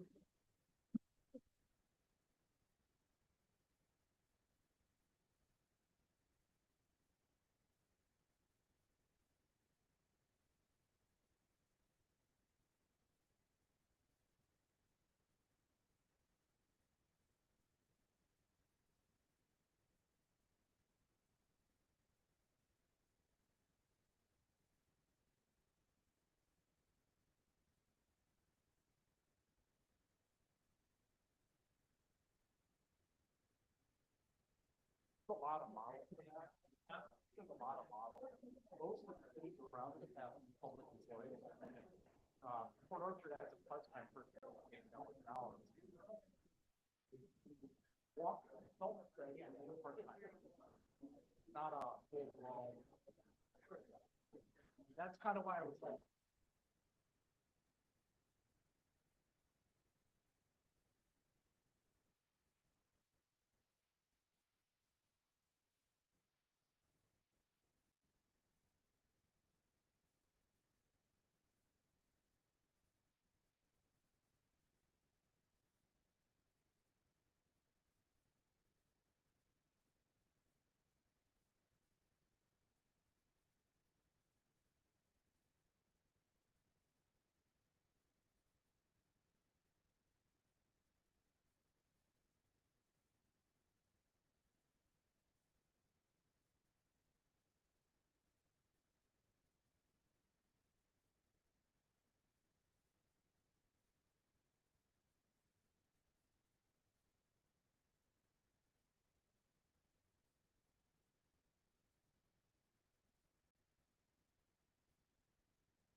Okay, guys, are we all ready? I think we're back. And the first thing on the workshop agenda is city administrator and department head comments. I am seeing Commissioner Gelder that has called Oh. in. City Good. administrator. what I was did going to say, good evening, Madam Mayor and City Council members. Rob Gelder, thank you very much. And I just wanted to start off by saying thank you for that very comprehensive, collegial, and in-depth conversation as part of the deliberative process this evening related to parking. That's extremely helpful for staff as we continue to move forward. One of the things I did want to bring to your attention today, I'm not sure if you saw that, but unfortunately yesterday's state revenue forecast that was released is showing a lower forecast of state revenues than originally anticipated, which means that the revised forecast anticipates 479 million for 25-27 and 420 for the 27-29 biennium. And that'll add to the $12 to $15 billion budget gap already predicted. So one of the things we're going to have to be sort of really diligent about over the coming weeks as the budgets get released is to be able to partner with AWC as we continue to advocate to make sure that we can sustain and maintain shared revenues and other programs that support city operations. So we'll continue to keep you up to date on that. Thanks, Rob. Appreciate you calling in. My pleasure. Okay, department heads. Whirling around. Here we go. I just have a couple things tonight that I wanted to mention. One is that we will be advertising the Linvig Pump Station project. It's a small project for electrical improvements, basically. And it will come from operating fund. We do anticipate a budget amendment, but we're going to wait until we open bids. The budget amendment will be under 75,000. The second thing I wanted to mention is we kicked off our utility rate evaluation. That starts with the assessment of the solid waste rates. We met with the financial provider consultant this week, Debbie and I and Charlie and all the pertinent staff, including Mike. And we're off to a good start. We're gathering a lot of data, and we'll keep you up to date on that process. Josh has indicated that the curb ramp project is 50% complete. And so that's a significant safety improvement for pedestrians in the city. And the contractor is doing, I think, an exceptional job for that type of work. Thank you. Thanks, Diane. Who's next? Anything, Deb? No? Jeff, go ahead. Good evening, Madam Mayor, City Council, citizens. First, I want to thank Public Works. They are always doing so much for us, and they're helping with some rec center improvements. Our staff are really pleased about this, and we're getting great feedback from our public as well.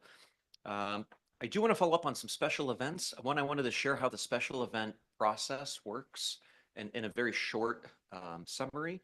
So when a special event application for a permit comes in, staff will review this. There's 90 days. Usually we get it ahead of time, and we work with the organizer to get all the details, and then council sees the completed package, and then it's also open for public comment, so they're aware.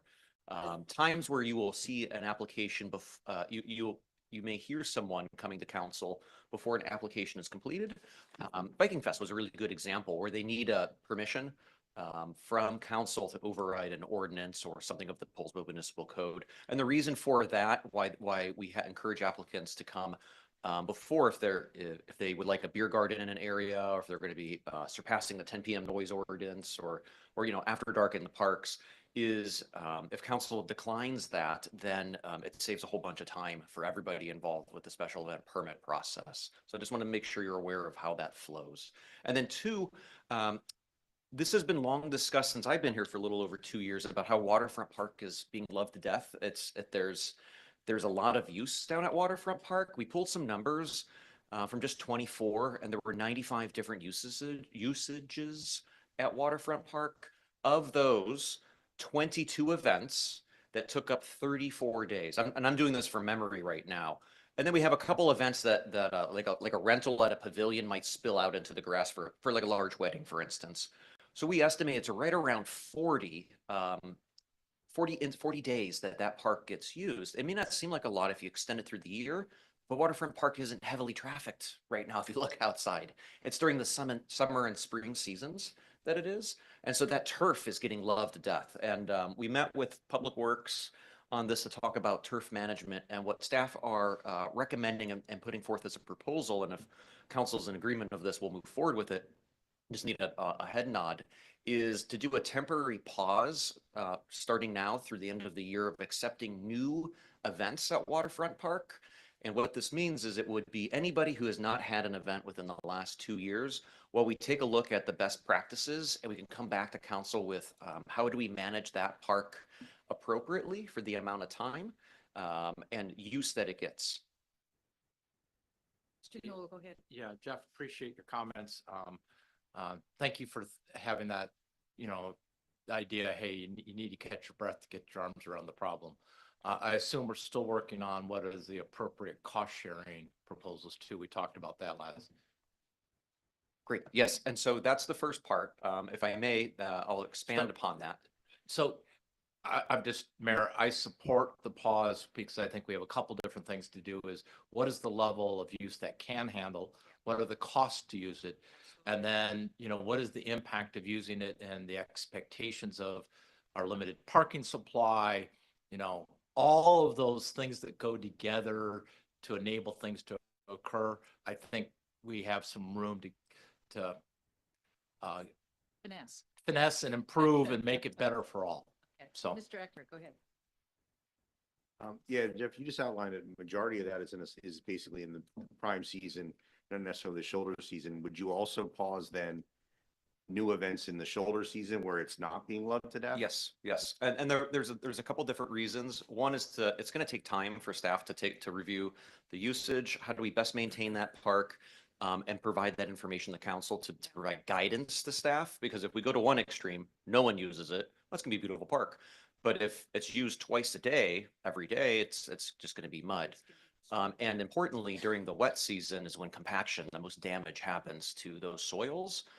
And there are only 3 Public Works employees who take care of 26 parks. So it's gonna take a little bit of time to put all this together. Okay, we have Mr. McVeigh and then Ms. Slipdahl. Thanks, Mayor. Jeff, I don't know if it complicates things too much or not, but it seems to me while we're doing this, maybe I think there's not, to my knowledge, there hasn't been a real clear policy around downtown events in Waterfront Park. Can they bring in food trucks? Can they bring in outside, what vendors can they bring in? And how do they compete with the existing businesses that are down there? It's really going to be threading the needle, I'm sure, to some extent. But I just know that when we've had some of the events proposed with bringing in food trucks or other sort of outside services and goods that are available downtown, we tend to get some questions and concerns from downtown business owners and citizens who want to support the downtown businesses. So I don't know what the answer is. As I say, it's going to be kind of threading the needle, but it seems to me we might want to have some more clear guidelines around that for the future. As part of this pause, it might be a good time to think about that. Yeah, I agree. Ms. Slipdahl. Kind of would like a little bit more specifics on well, there's been some events, new events last year, just 1 year, but Pride in the Park moved from Robb Park to Waterfront Park. And while the weather was abysmal, they felt that, that was a great location for them, that it improved the experience. Where does that leave, events that started last year? But you had mentioned the last couple of years. So I guess I'm trying to get a little bit into the weeds as far as. So let me just provide a little bit of clarity. What staff are recommending for council is if an event has run since 2023 down at Waterfront Park at least once, they can still run this year. No issues. But if it's been, we haven't seen them since before 2023, Okay, I it would be understand. considered a new event for only waterfront Got parks. So it, it's a okay. pause for anything that has not come in since 2023. So- That's so new. Pride would be okay. Okay, You know, Mhm. I Pets understand now. Pets Thank Walk you. is okay. Arts in the Park is okay, but we're just not gonna add. If a new marathon came in, or if someone wanted to move from a different park to this park during this time, well, that would be considered new use and the park's getting loved to death. Yeah, and I think it's less problematic with, you know, outside food trucks, et cetera, with some of our parks that are outside of downtown. I mean, I think Centennial Park, for instance, could be a really nice location Agreed. for certain events. You've got quite a bit of parking around there. It's an underused asset, you know, so, and there may be some other parks that fall into that category too. Absolutely. Agreed, totally. Okay. Anything else, Jeff? Yes, one last part on that. So I'm seeing head nods. So staff are going to move forward with that recommendation. We'll notify folks. We'll get that posted.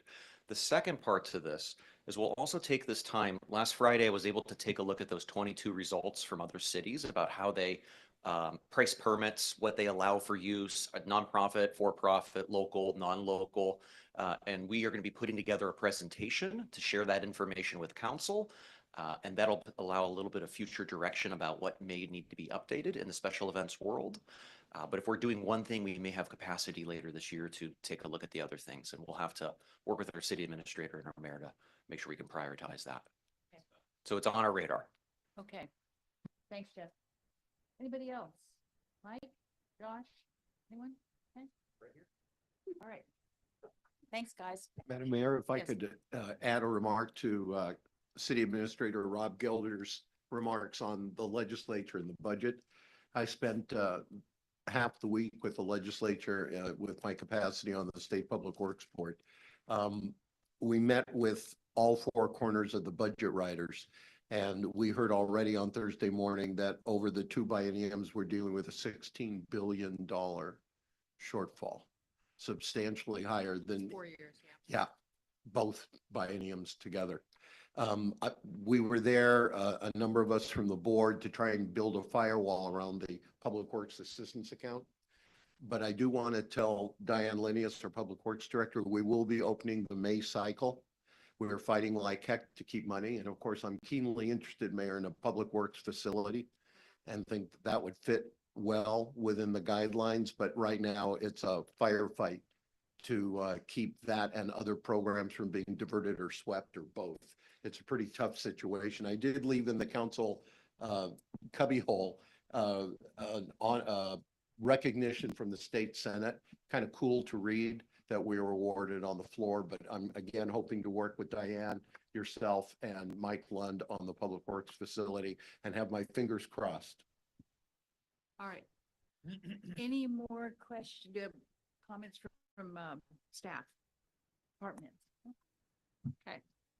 Questions and concerns of the council? Anything? Okay. You're questioned out. So the next is an update from about Fishline, which is so good to see you. Thank you. You want to introduce yourself to the council? Good evening, Madam Mayor, Council. Thank you for having me. My name is Charlie Thompson. I'm the Executive Director of Fishline. And I'm going to pass around our annual report for you. It mirrors what you're about to see on the screen.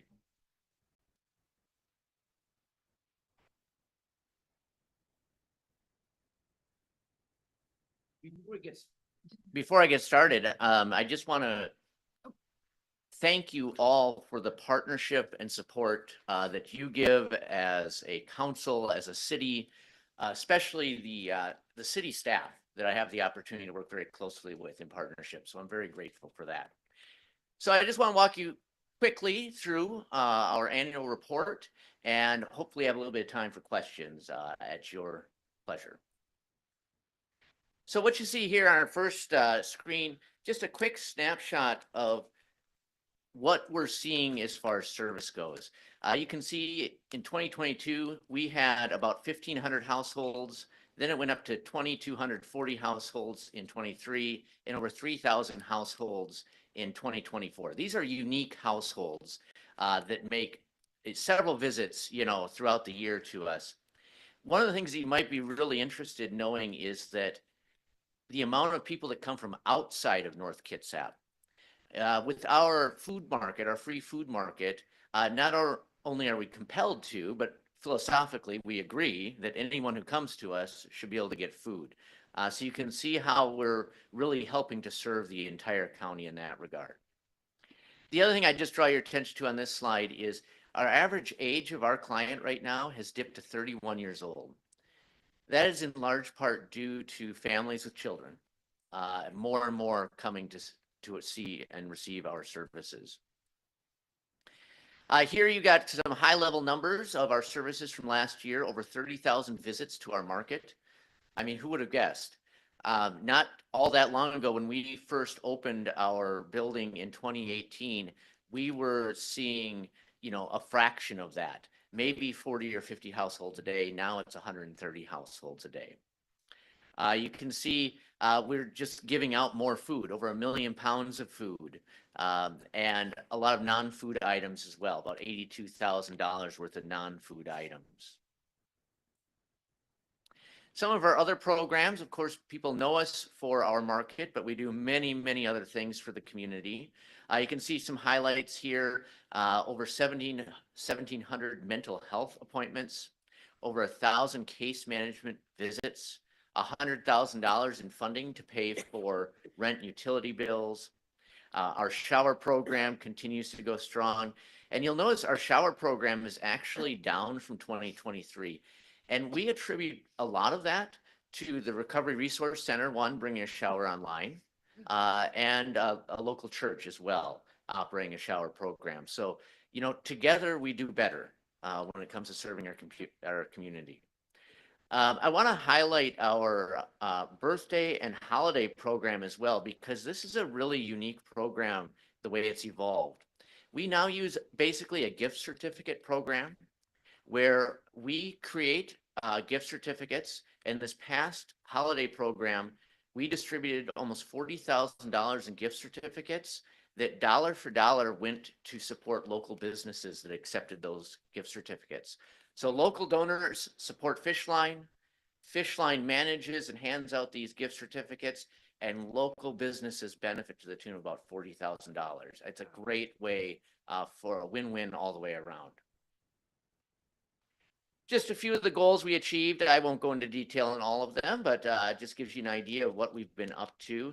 Our mental health program, I mentioned how many mental health visits we had, but we've also developed some specialty programs. For instance, we have a veterans group that we've been providing mental health to as well.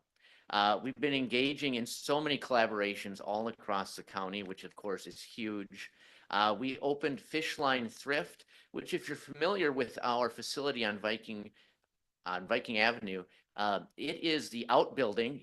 It was the original building before we built the new building, and we've converted it into a deep discount thrift store where not only is it very inexpensive, clients get 30% off with their client card, and we give away many dollars worth of free items as well. Let's see, I'm going to move on to the next slide. So coming in 2025, we've got some really important things happening this year. One, earlier this year, we opened our market on Saturdays. We're now the only food bank in Kitsap County open Monday through Saturday, 10 to 5. It is a full-time business, and we want to treat it that way because that's what our clients and our community deserves. Yes, sir. Do you attribute any of that extra day being open to the reason why you have such a large number of outside of this community clients? Because you're the only one open that day, that they're coming from other parts of the county? Sure. I would say the trend of getting a broader usage from around the county was happening well before we opened on Saturdays. I think it's too early to tell. We don't have enough data to really back up how much more that may have contributed to it. But it's definitely people are coming from further away for our services. Let's see.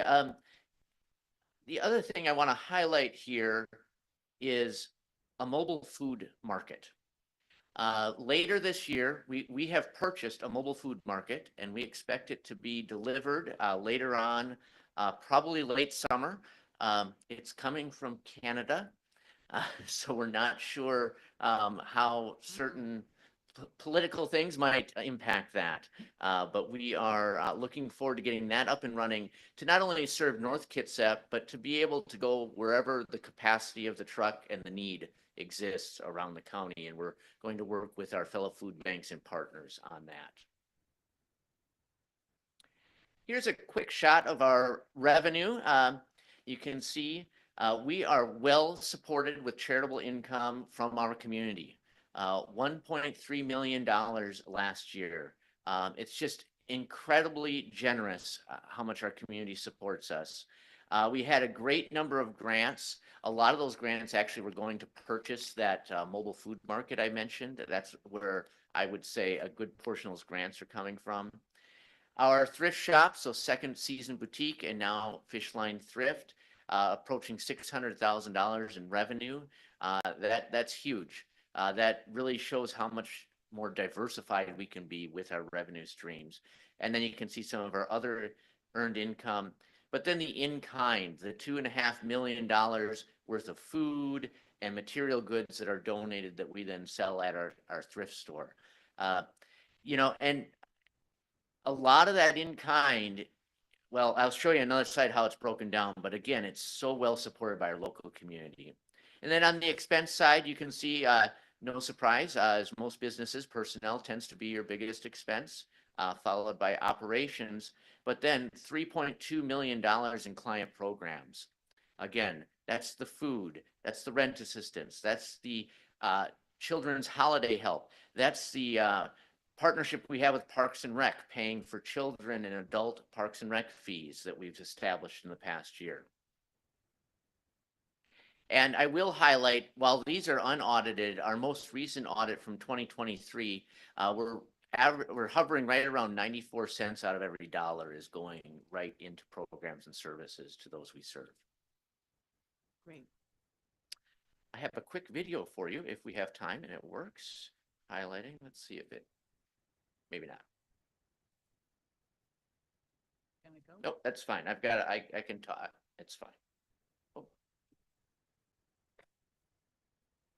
Well, he's making that work. The mobile food mart, are you talking to Port Campbell and Squamish at all with that? We absolutely will be. We've started those conversations about where we want to take the market, and that's Squamish is at the top of the list. Yeah. Okay, that's fine. That's fine. No problem. We are going to just move along.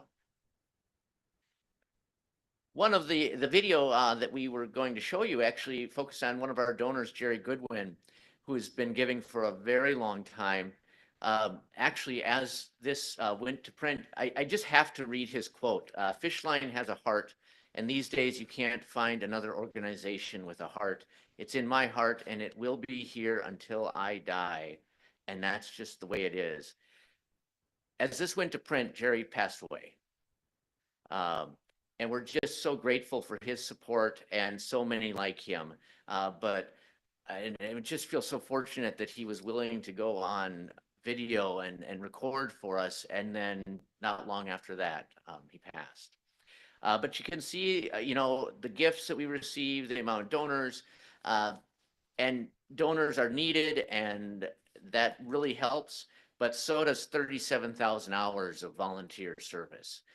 It nearly doubles the amount of, if you will, quote unquote, staff time that we're able to provide in support of the community. So whether it's donating money or time or food or clothing, it takes all of it to make Fishline work and for us to provide for the community.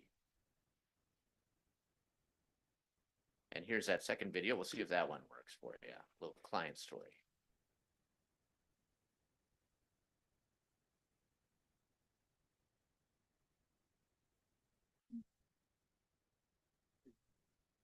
Thought there were two, but okay, that's all right.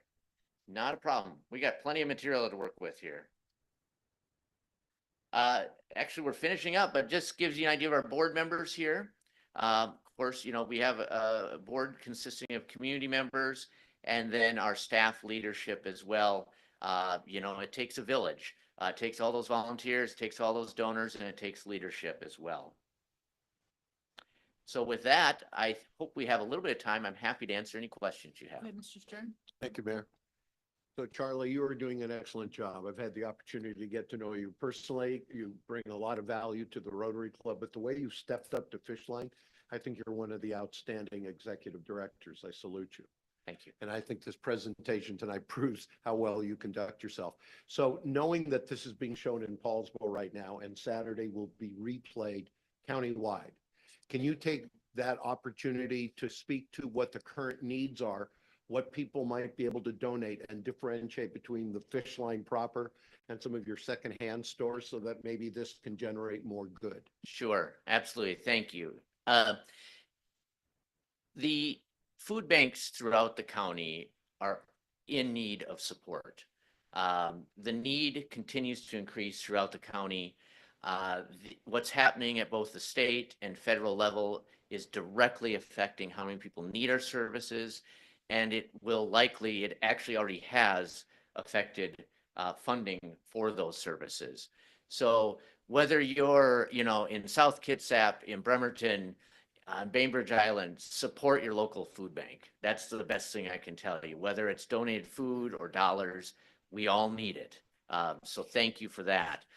Regarding our thrift retail operations, we're always looking for gently used clothing. We'll take small hard surface furniture now, housewares, and all of that is either used, if it's sold, that revenue helps to support our other programs and services. If, as I said earlier, clients purchase, they get 30% off. Anytime, any day we're open. And we also have a process that people can request vouchers for free items, including with our shower program. People participating in our shower program get a free change of clothes all the time. So those are some of the needs we have. Charlie, what location should people bring clothing and those hard items you just mentioned? Thank you for that question.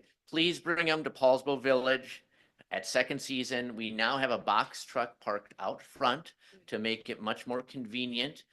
It is open Tuesday through Saturday, 10 until 4, weather permitting. Thanks, Mayor. One quick question and then a little longer one, Charlie. Is the new thrift shop that's at your original location on Viking, is that open to the public? It sure is. It is okay. open Monday through Friday. Hope Okay. to add Saturdays later on. Okay, and you plan to keep the store at Poulsbo Village as well? We sure do. Okay, all right. And then my wife was actually a volunteer at Fish Line and served as a project manager helping build the new building, and particularly was involved in the second floor, the comprehensive services area. And I know that was kind of a big step forward for you folks, as I recall, having office space for Kitsap Mental Health, the VFW, others to come in to help to partner with Fish Line and to help serve your clients. So one-stop shop kind of. Yep. Yeah, how is that comprehensive services area going? Can you tell us kind of what organizations are in there and they're partnering with that come in? Sure.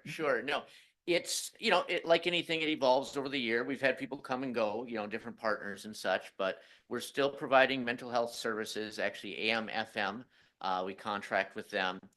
We still have PCHS with their dental clinic is in there. That's a big part of the footprint upstairs. We have other Division of Aging services, other nonprofits. We have some job counseling and such. It is still very much a comprehensive service center, and we are full. We are packed.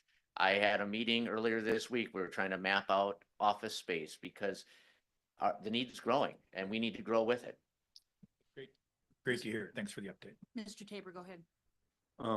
You mentioned the shortage in food and services, but mostly food, I hear. Are you still doing food drives at Safeway and Central Market here on the first and second Sundays? We sure are. Actually, we just started this year having a standing food drive at Town and Country as well as Safeway. And I have to call out all our local grocers because we also get, most of our food comes from Grocery Rescue. And that's coming from Town and Country. That's coming from Safeway, from Walmart, from Red Apple. That's the type of support we're getting in this community. And they're gracious enough to let us set up and do food drives as well. And then follow up, if you're donating food, would that be best dropped off on the Viking Way address? Correct. If you bring it to our comprehensive services and market location on Viking. Yep. Rick, go ahead. Or is it Rick? Yeah, I just, two comments really. Yeah, the VFW and American Legion service officers, yeah, they did move out. They're actually out of Vinland Church now, just so folks know. Same times of the month, and I don't remember them off the top of my head, but they're out there. I just wanted to go back to the slide where you talked about the outside of Kitsap.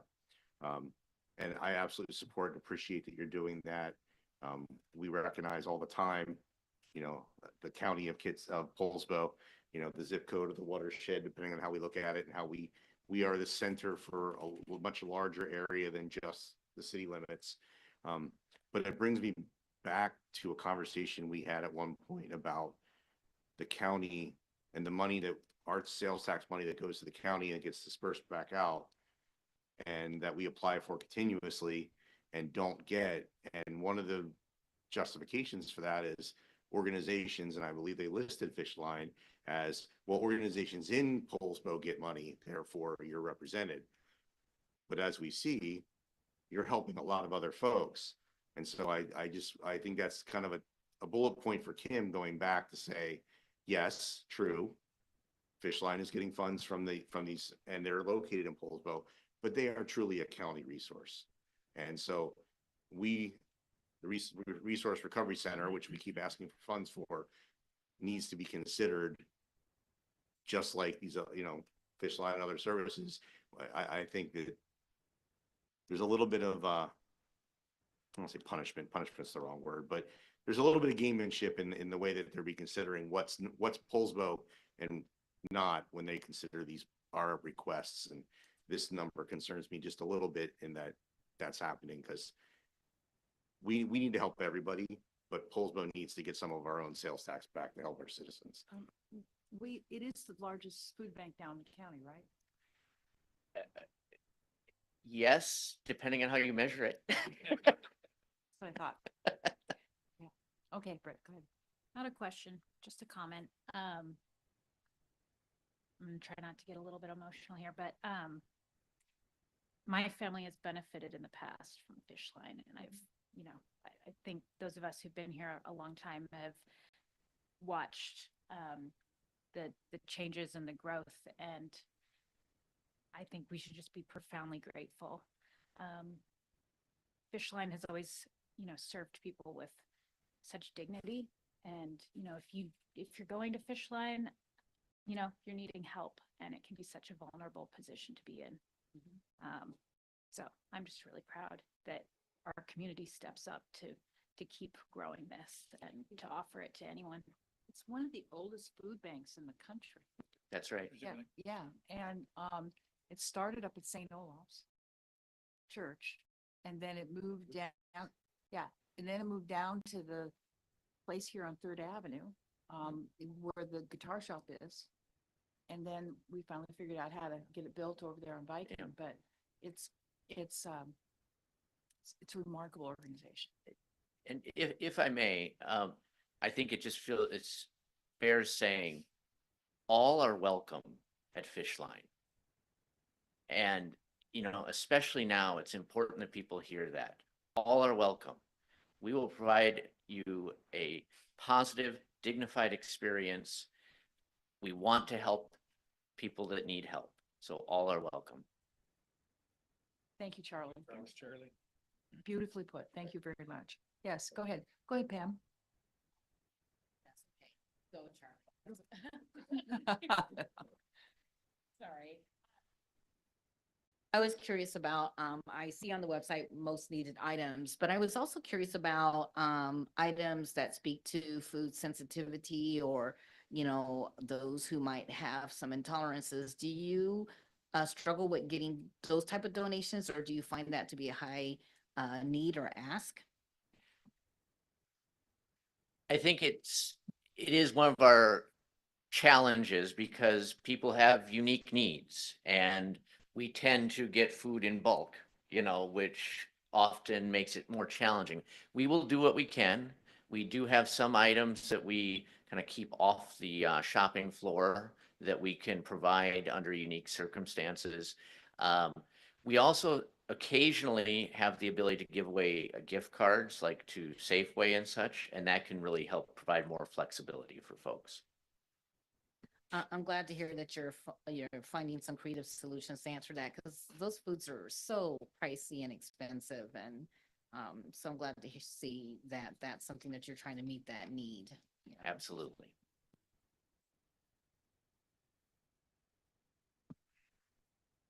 We are so lucky to have this organization. Okay, so now we are moving on to an update on the status of derelict vessels in Liberty Bay. I think we got half the police department. No, quarter. Come on out, guys. Do they all own boats? Is that why they're all here? They share a boat. Ah, okay.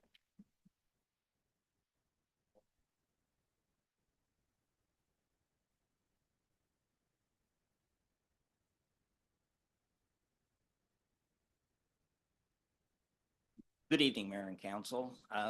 Glad to be here, give you an update on this. For those that don't know me, I'm Sergeant Sean Zeman, current administrative sergeant for the police department, and I've been running the Marine Patrol for the last 27 years. So I wanted to start this presentation a little bit by giving you a brief introduction on our Marine Patrol and the officers that we have on our team currently. So this is our police boat. I was involved with the purchase of this boat back in 1999. It's a 2000 model 19-foot safe boat. Safe Boat doesn't make this size anymore. They're too busy making the large boats for the Navy. But it's been a good boat for us. It's perfect size for Liberty Bay. And we've just gone through over the last couple of years some major rehab on the boat, so it'll last us into the future a bit. Now, over the last few years, prior to COVID, we had a pretty robust team of officers for Marine Patrol. In the mass retirements that we've had over in the late, just prior to COVID, we lost most of our Marine officers. We've been trying to rebuild over the last few years, which is unfortunately led to us not being on the water as much as we probably should be, which has led to our current problem with a mass of boats out in the bay. Some derelict, some live aboard, that sort of thing. So as I said, I'm the supervisor for this, and I had been the Marine lead for 27 years, but now this gentleman here is Officer Dave Hausberg. He comes to us from Kittitas County. How long have you been here now? 9 months? 7 months. And he's an experienced Marine officer from over there, helped run their program. So he's taking over the Marine lead while I'm in the supervisor role. And then I have 3 other officers back here that are with Detective April Allen. She's been a Marine officer for a couple of years now. Of course, she's a detective, so she doesn't get out on the water as much as she can because it's not her primary job. But she'll be assisting.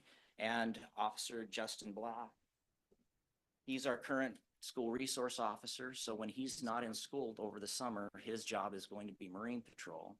And both he and the other officer, Jeff Tim, who is new to us and just getting ready to get off field training, they're both going to Marine school, so they'll be assisting us as well. Jeff has the extra experience of being a former commercial diver, so we would like to actually try and get a dive team, at least a one-person dive team, going in the future. So So we'll get into it here. This is, on the one side is is a map showing the Poulsbo jurisdiction. I'm sure you may have seen this before. And of course, with the Google Earth map to this over here that kind of shows. And if you see all the little dots on there, this was a Google map image from mid-August was when that was taken. And all those little dots, if you can see them on there, those are boats. Some of them at that time we can assume are people visiting, tourists, that sort of thing. But we got some other pictures coming up here. This was taken on the 11th. Dave is also, and myself, we're both also drone operators, so we have that ability as well. That's a lot of boats. That is, this is For March. Yeah. this is a picture taken showing basically a southwest view. This is looking kind of the other direction. You can get a better idea of where the boats are. Now, some of those boats are actually sitting on the county side. We took a look at them today, and there's probably about a dozen boats that sit on the other side of the line. There's a line. It's not marked, but there's a Yeah, line. it basically goes to the center of the bay. Right down the center. With the exception of the top of the bay, or the mud flats, because the city is on both sides. Do we have any kind of interlocal agreement or anything with the sheriff's department for the county side of that, or is that, are they just sort of? We do, basically it falls under the Police Powers Act, back in the mid-80s, they passed it, just like we can go make traffic stops outside the city limits if necessary, or we can. So, you know, if something bad you could see something bad happening, you could deal with it, but Sure. just for regular patrol, that's the sheriff's arena, and if they're not doing anything, nothing's happening? So basically how we work it is we adopt the whole bay for emergency purposes, for enforcement of, say, anchorage violations. If it happens to be a derelict vessel, which is going to cost the city a lot of money to get rid of, then we say, Kitsap County, come take care of it, because it's their job. They do, they actually do. Maybe not as quickly as we do, but. What was it, about 2 weeks ago? They got after that one derelict vessel. Yeah. Right, and we The county. communicate pretty well. We just. Been there 5 years. Right? That's when you're talking. Yeah, they just informed us that there are a couple of former old Navy ships that they kicked out of their area that made a comment about coming to Liberty Bay. So, but anyway, these are the boats that are sitting between the yacht club and the Port of Poulsbo. This one is boats that are sitting off of the Liberty Bay Marina here. So most of the boats collect right off the port because of the easy access to downtown and parking. A lot of them, those that have vehicles, are parking in the parking lot overnight. And Yes, we Dave just know. happens to be working graveyard shift, and he likes to write them tickets, so. Yes, we know. So what are our major concerns? The big one is the holding tank sewage pump out. What, I talked with the gentleman who runs Northwest Pump Outs. Yes, we pay for that. Yeah, and State Parks also pays for him to do it, and they get it for free from May to September. So, yeah, clarification on that. I know we passed a resolution to help pay for that with the DNR. But it's for transient boats. It is not for the people that are liveaboards out there. And so when I talk to them, they don't help pump out. And so I think that's an issue we need to address, because the transient boaters, most of us don't ever think about pumping into the water. But the liveaboards. Yes. Go ahead and finish the story. So basically, in talking with him, he said that he charges $27 to $37 a pump out which isn't much. In the season, in the off-boating season, so basically October through April. We've ascertained that there's about 12 liveaboards out there in the water. The rest of them are just they're either derelict or just people who don't want to pay for moorage and they just anchor out. But of the 12, he has one person who uses his service. The other 11 or so do not. And he says that they basically, when you're boating off the coast in the open waters, you can open your sewer and let it drain. Not anywhere in the Puget Sound. But not in the Puget Sound. Right? Nowhere in the Puget Sound. But unfortunately, that's what's happening. So I think that this is an issue that we could, because we did sign for a 3-year agreement, that pump out, they only did 58 pump outs out on anchor, which surprised me, the low number. But this is an area I think. We need to have a conversation. Yes, because those people are obviously spoiling our water. Yeah. Right, and what's a little bit disheartening as well is we were out on the boat this afternoon rescuing a sunk dinghy, that bringing it into shore, and we were standing in line at our boat ramp, and all of the Suquamish tribal members had been out. They've been out getting the shellfish all day. That sewage is affecting the shellfish that they're harvesting. So Yeah, we need to it's have a conversation. important to take care of that. We need to have a conversation. So some of the other concerns that we have, other than that, is many of those boats are being anchored out there without an anchor light at night. That is a great problem. We have had collisions in the past where boats are coming in, and at night on the water, it's very dark. You hit that boat because they don't have the required anchor light on. That's a lot having to do with the fact that it drains batteries, and people don't want to turn them on. They don't have the solar setup. It's a requirement, so you don't hit that boat. The other thing is the boats that are out there, they're neglected, they're possibly abandoned. They might sink because they don't have a working pump, and or they break anchor and they end up on the shore, which happens all the time up at the head of the bay. We had one last month. Before we could take care of it, somehow it disappeared. I don't know how they got it off the beach because it was pretty far up. Magic. Yeah. Well, it was probably a good thing for us, and we didn't have to do anything, but that also can cause damage to other boats that are out there. They break anchor. The windstorm we had as well. And a lot of people don't realize we have a FAA's designated seaplane landing strip out there. Where that landing strip is right where these guys are boating, or I've parked their boats anchored out.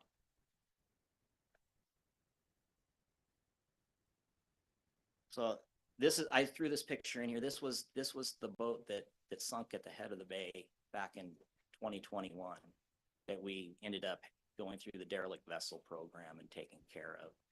Luckily, that as long as that fund has money, we can get reimbursed. But if it's run out of money and it's towards the end of the year, we don't get reimbursed if we have to take care of it. That boat costs in neighborhoods of $8,000 to get rid of, because it was a sunk boat. So is that getting it out of the water, storing it until it could be disposed of, and disposing it? we go through there's a whole process with derelict boats. It's a long process, and then we go through the enterprise system, the state enterprise system, and they help us with getting bids to take care of it, and then we get a salvage company that comes out. They try and raise it, tow it out. Okay, so you have to pretty much get through the process before you can even take it out of the water. Right.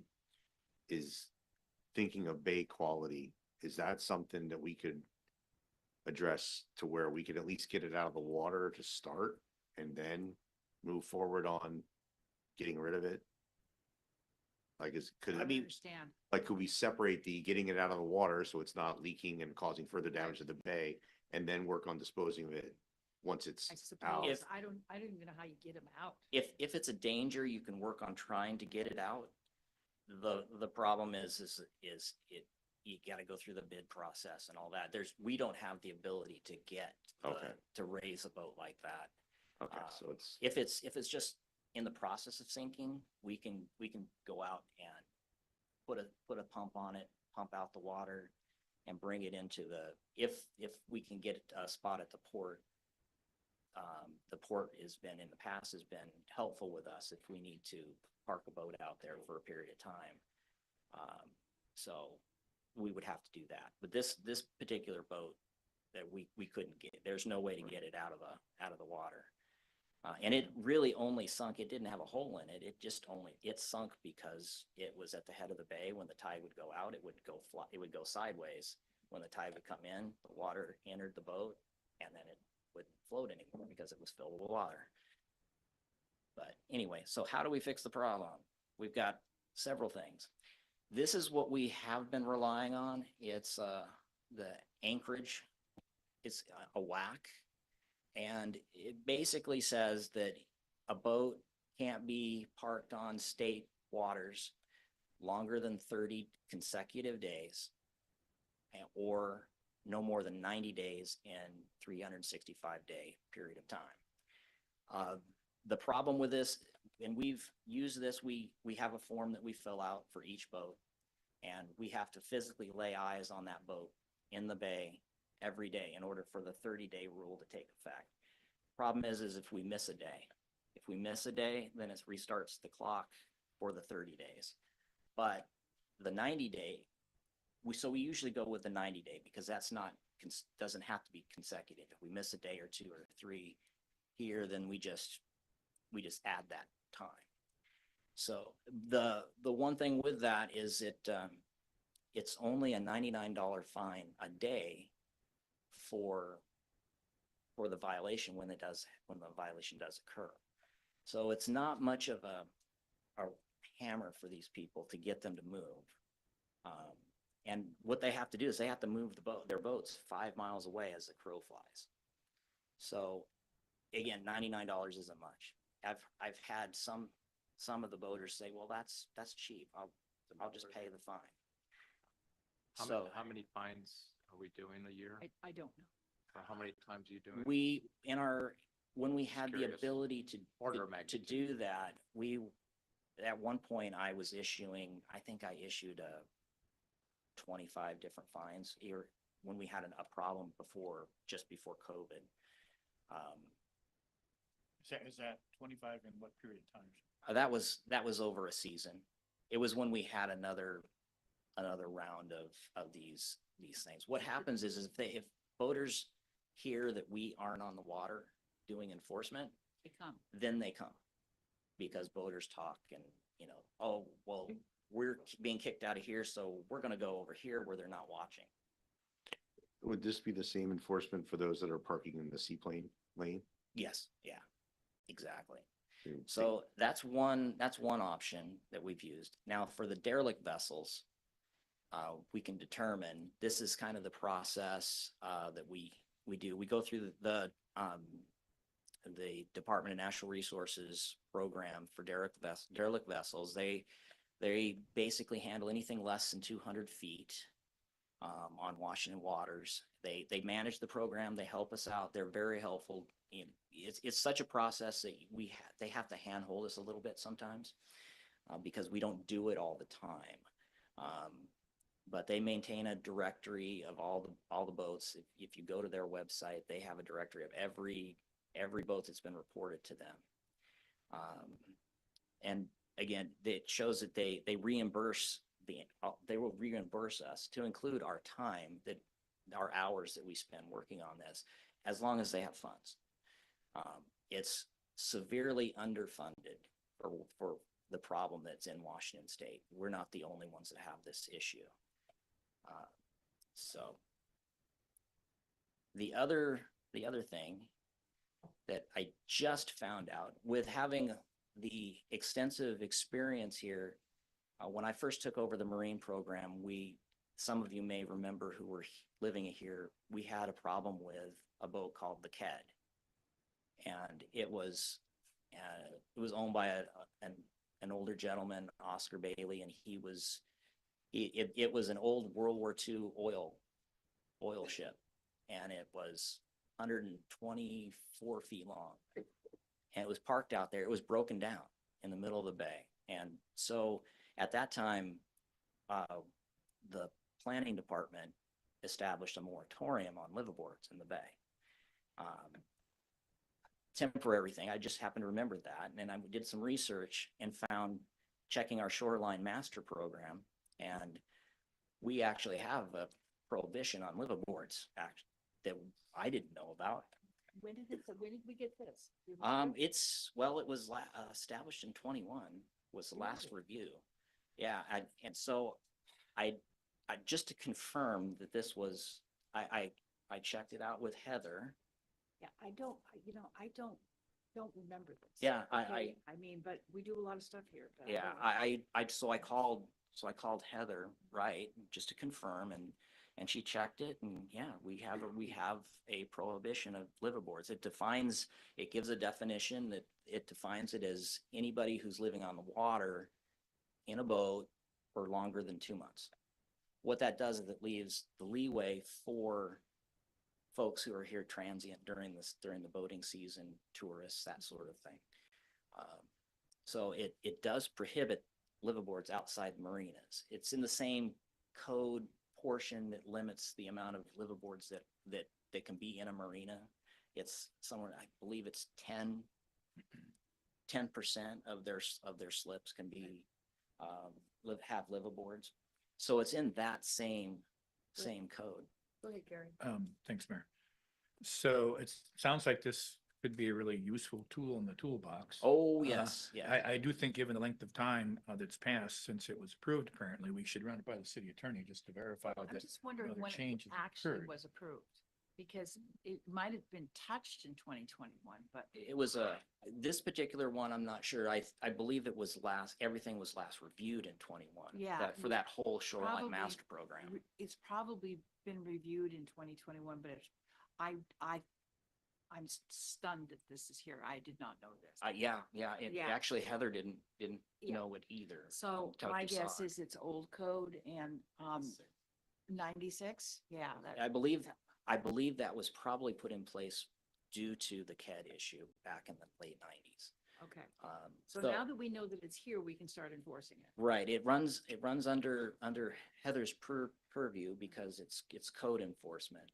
But we have come to the understanding she's given us permission to enforce the code on this. Okay. So we just have to keep her informed, obviously. So we'll work as a team and help use this as a bigger way to force people to go someplace else for a period of time.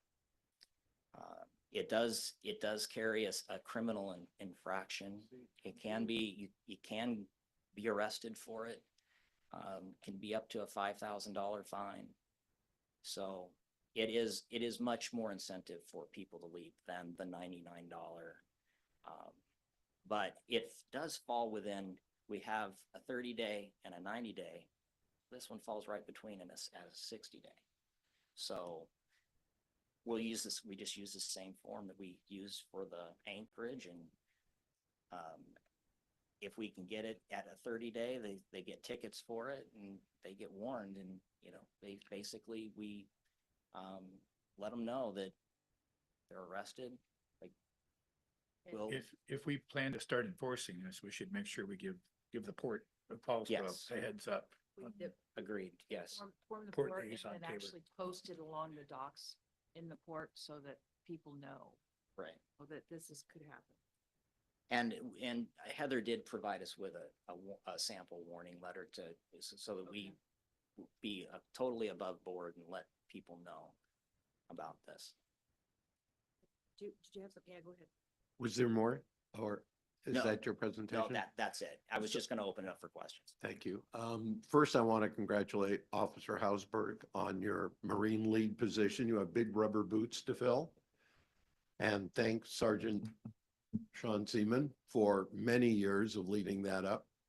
I remember when we acquired the boat, they're not making that model anymore. No, They're not making you anymore. No. But the good news is if you guys trade that in, it's a collector model from Safe Boats. It's like a Harley Davidson versus a Oh, Kawasaki. I've thought of actually contacting him and saying, hey, would you like to buy this back? Yeah. For double that we paid So for it? my question, Sean, how's the interface with the fire department historically and, just procedurally?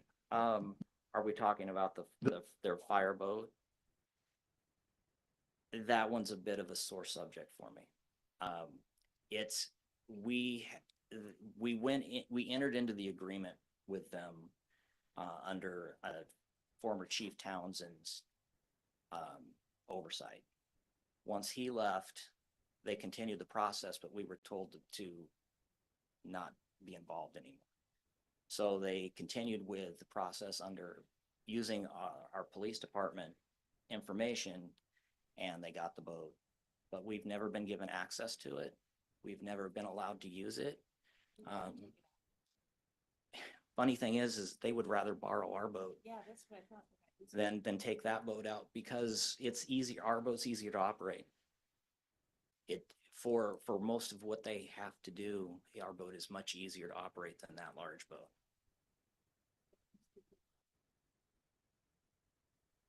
Just wanted to confirm that we're paying 10,000 a year for the pump out service or 10,000 over 3 years?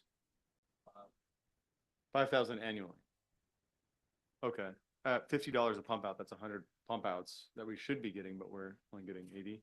Yeah, so when full disclosure, I have a boat over at the marina, so we're actively watching what's going on. Yeah. I was surprised at the number of 58 pump outs out in the marina. 2 of them were me. 'Cause I called them. But then I was surprised they're also pumping out people that are in the transients that are in the port of Poulsbo. Yeah. They won't pump out in the yacht club or Liberty Bay Marina. It's only for transients. Okay. And so that was surprising to me Restrictive, that yeah. it didn't expand to include the liveaboards. And so back to, seemed like a lot of money because ours was what, I don't know, 10 cents of the total pot of money that was going. Yeah. I mean, it was a big number, 180,000 a year or something. Yeah, something to be relooked at. And then, just one more quick note. I spoke with a woman who lives aboard, or she approached me and she's like, you're on city council, right? And they talked to me about, you guys went around and gave them information or something. Yeah, Officer Hausberg's been on our graveyard shift but because of the issue that is recently come up with concerns about it, he's graciously brought himself in on Wednesdays to go out and just make contacts and do some preliminary work. April 1st, he starts on full-time doing this stuff. So that's our shift change. What Dave has done is he's gone out there, given them preemptive warnings that, hey, we're going to be doing this. You need to look at leaving because you're in violation. Many of these boats have been out there for years, 2, 3, maybe even longer. So they're clearly in violation and just flaunting it. Yeah, and I was looking I quickly guesstimated at like around 50 plus boats floating around in Liberty Bay. There's, we were out there today and we just took a quick gander around and it looked like there was probably somewhere between 35 and 40. Okay. Could give or take. And of those, so 12 are live aboard. The rest are just people who stored their boats here and then drive off to somewhere else. Some are people that just, over the years, what I've found is that people don't want to pay for moorage in the marina. So, or maybe the marina is full. So they would rather just take their boat, park it out in the bay, put it on the hook is what we term it. And then it's free. And then we get the people who they're derelict boat owners, or they bring in their boat, they just abandon it. Or we've got the people who there are certain people out there who will go and people want to get rid of their boats, so they take this free boat and then they take it and they bring it into a certain area and they leave it. Maybe they're going to try and sell it. Maybe they're going to try and, I've heard tell that there's possibly maybe some people who are renting out boats to people out there as a place to live. That was what the rumor was. Is that That's they're- what I've heard that rumor myself, yeah. that They're renting them out. I'm all for affordable housing, but, and when full disclosure, when I met my wife, she was a liveaboard, but she was at dock.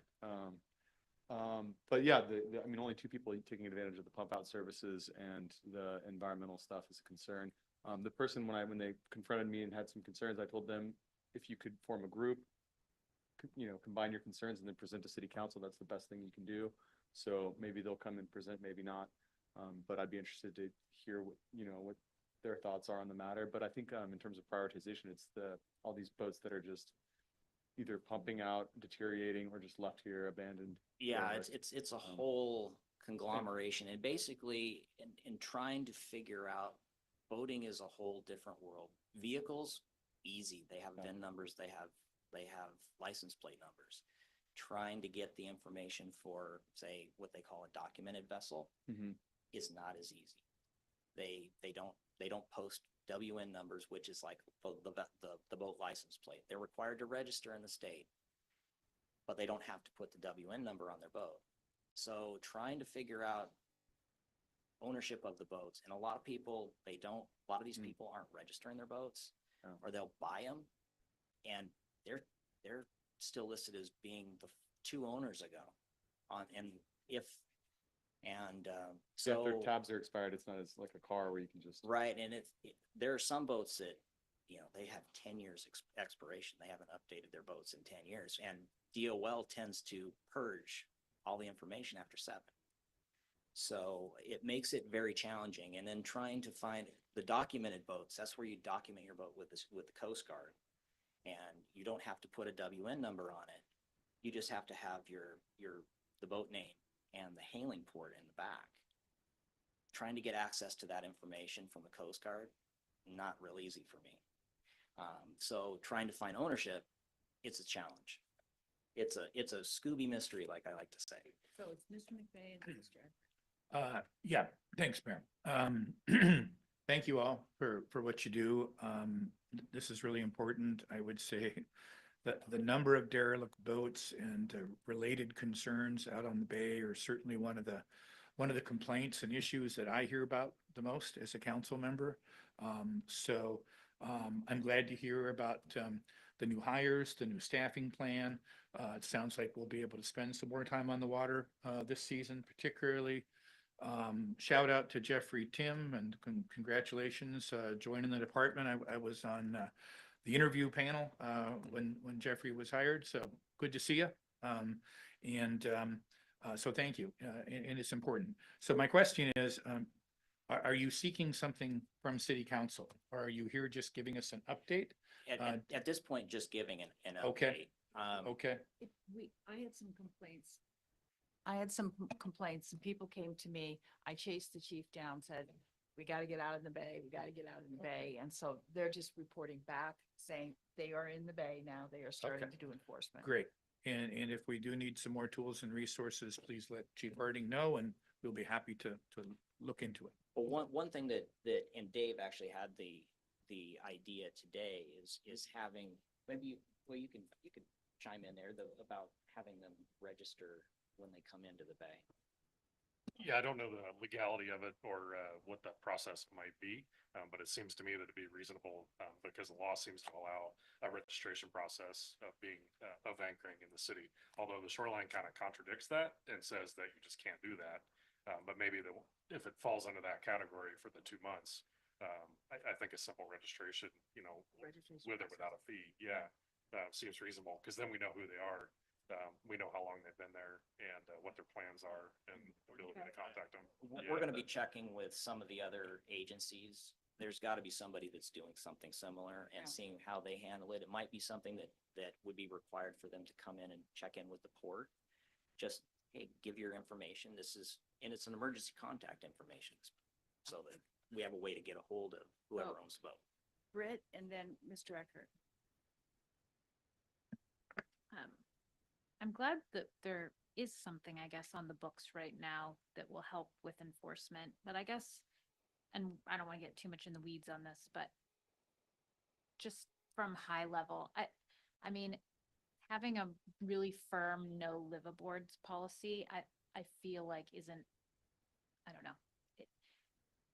With our lack of affordable housing, it does kind of concern me a little bit, but the environment is a top priority. People can't be doing it the way that they're doing it. So I'm hoping that maybe there is an option for registration, you know, but you got to clean up what's there first. I mean, it just, and I guess I'm wondering, is this like significantly increased numbers from what we've seen in the past? Oh, I've never seen it this, Okay, this because bad. I grew up sailing on the bay, and I'm trying to imagine like if the high school racing team was still active as they used to be, where they would race, like off the dock with that many boats there. I actually was told that somebody went and bought a bunch of boats and then brought them over here and anchored them and was leasing them. Okay, that's, Okay. yeah, And it that's was just like, that's not right. it's rumor, but then I was hearing a lot of these kind of stories, and that's why I went to the chief and said, we gotta get out on the bay, you know, Yeah. out on the Yeah. bay, out on the bay. I just hope So- in the future, if this can get cleaned up and get it on track, that we could come back to it and have a comprehensive look at the policy, and if we can, I don't know, craft things that might have some caveats to it, like if they can't be dumping their sewage in the bay, for sure. They can't be in the FAA flight path either, you know, but. Mr. Eckert, go ahead. Yeah, kind of like with that, I was gonna say, yeah, if it's not legal to do it 5 feet onshore, we shouldn't be doing it out in the bay. So, yeah, your presence out there enforcing what we can enforce, maybe tightening or modifying what we've got on the books to allow better enforcement. Heather mentioned in, the loose proposal of moving forward on parking, that potentially there would have to be eventually somebody overseeing parking. This could even be maybe another area to explore of assisting with parking in the bay. Is that part of that person if we end up with that? So yeah, we need to look at it, kind of look at the bay the same way we're looking at the rest of downtown. And, like I said, it's not legal on shore. It's not legal out there either. And just, an effort. And I was just gonna say, as long as maritime operations don't take away from Detective Allen guiding Santa around, then it's okay. Okay, all right. You know what? Thank you both. Thank you all for doing this. It's important. I just worry about people's safety out there. We get good winds and, good wings, small boats, not a good mixture. So thank you very much. Appreciate it. And we'll do some homework. Okay. Okay. Thank you. With that, we're on to continued questions and concerns of the council. Anything? Okay. Future agenda items. Anything? Yeah, what? Go ahead. Thank you, Mayor. If we could get an update on the Perk 1 and what we look like going into 2025 with bonding and then design and hopefully financing and construction, and also the potential that we maintain capacity for a land base for Perk 2, and just the flexibility around that point. A general overview at the right time. Sounds good.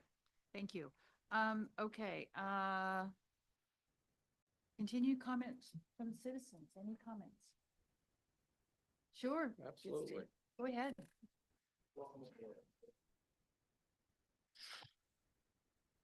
First, council, I want to thank you guys so much for making the first step to fixing parking. I want to, Denver Smythe, HDPA president. I think this was historic, and I think we're going to move forward. I promise to do my best as HDPA president to keep the businesses working with you to do this. Ms. Crow, you said you like to work with businesses, not do things to businesses, and that really struck home with me. So thank you for that. I want to encourage this council to remember that in the Walker study, the one thing that they identified as a problem wasn't necessarily behavior, wasn't all these things that we've worked on tonight. It's a capacity problem. Yes, it is. And to continue to work forward, knowing that we gotta have paid parking to get to that capacity, I would encourage you to sooner than later, find the place that we're gonna expand capacity. Do the study, whatever that takes, because it's slipping away fast. But most of all, thank you guys for all your hard work. Very wise, Denver. Thank you. Thank you. Any more continued comments?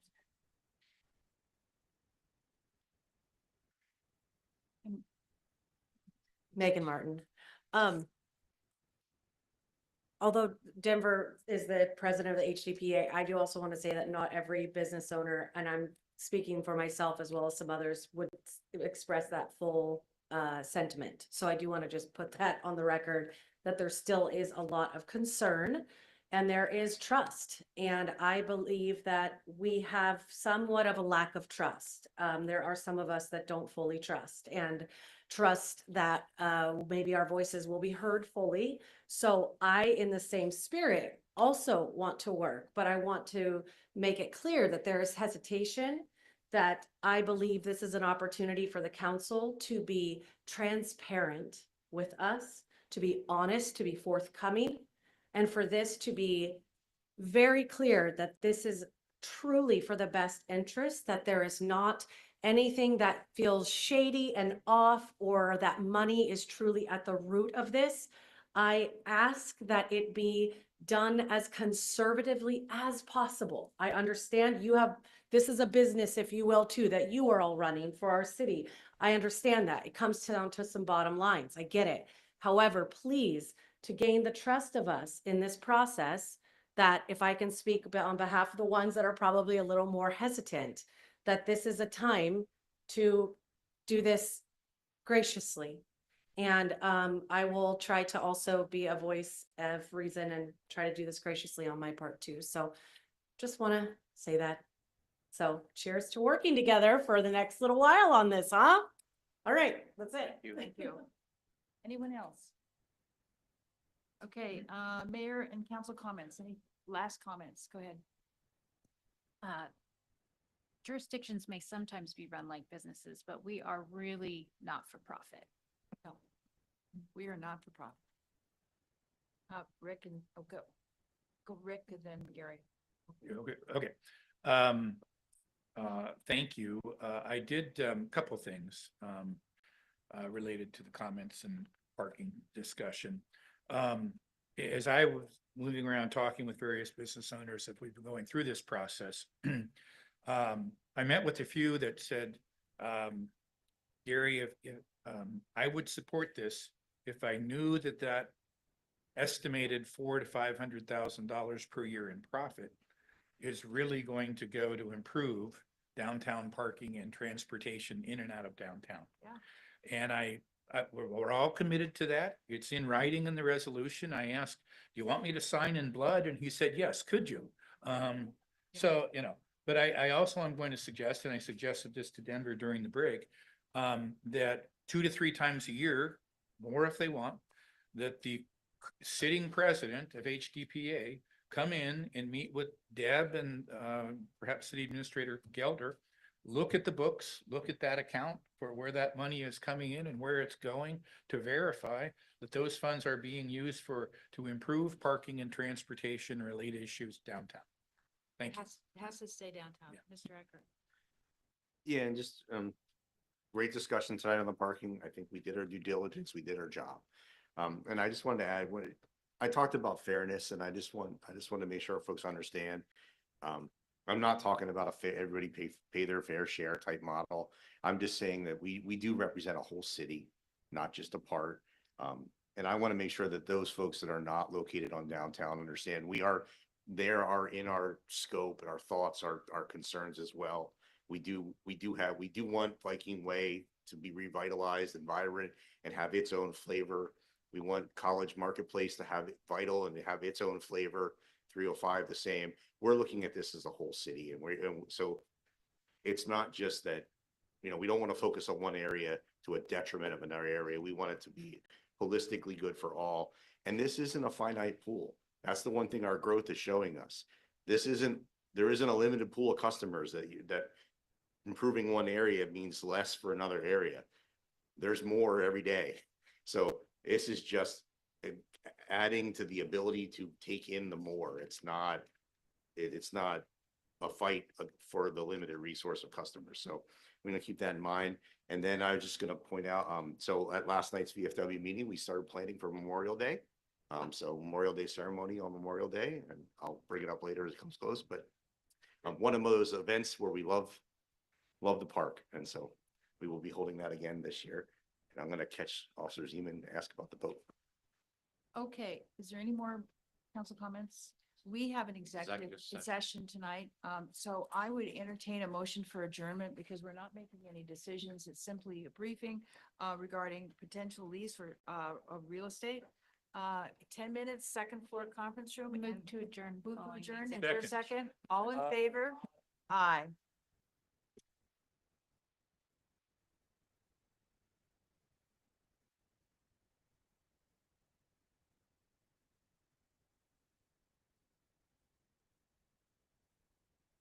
Working on 13 hours here.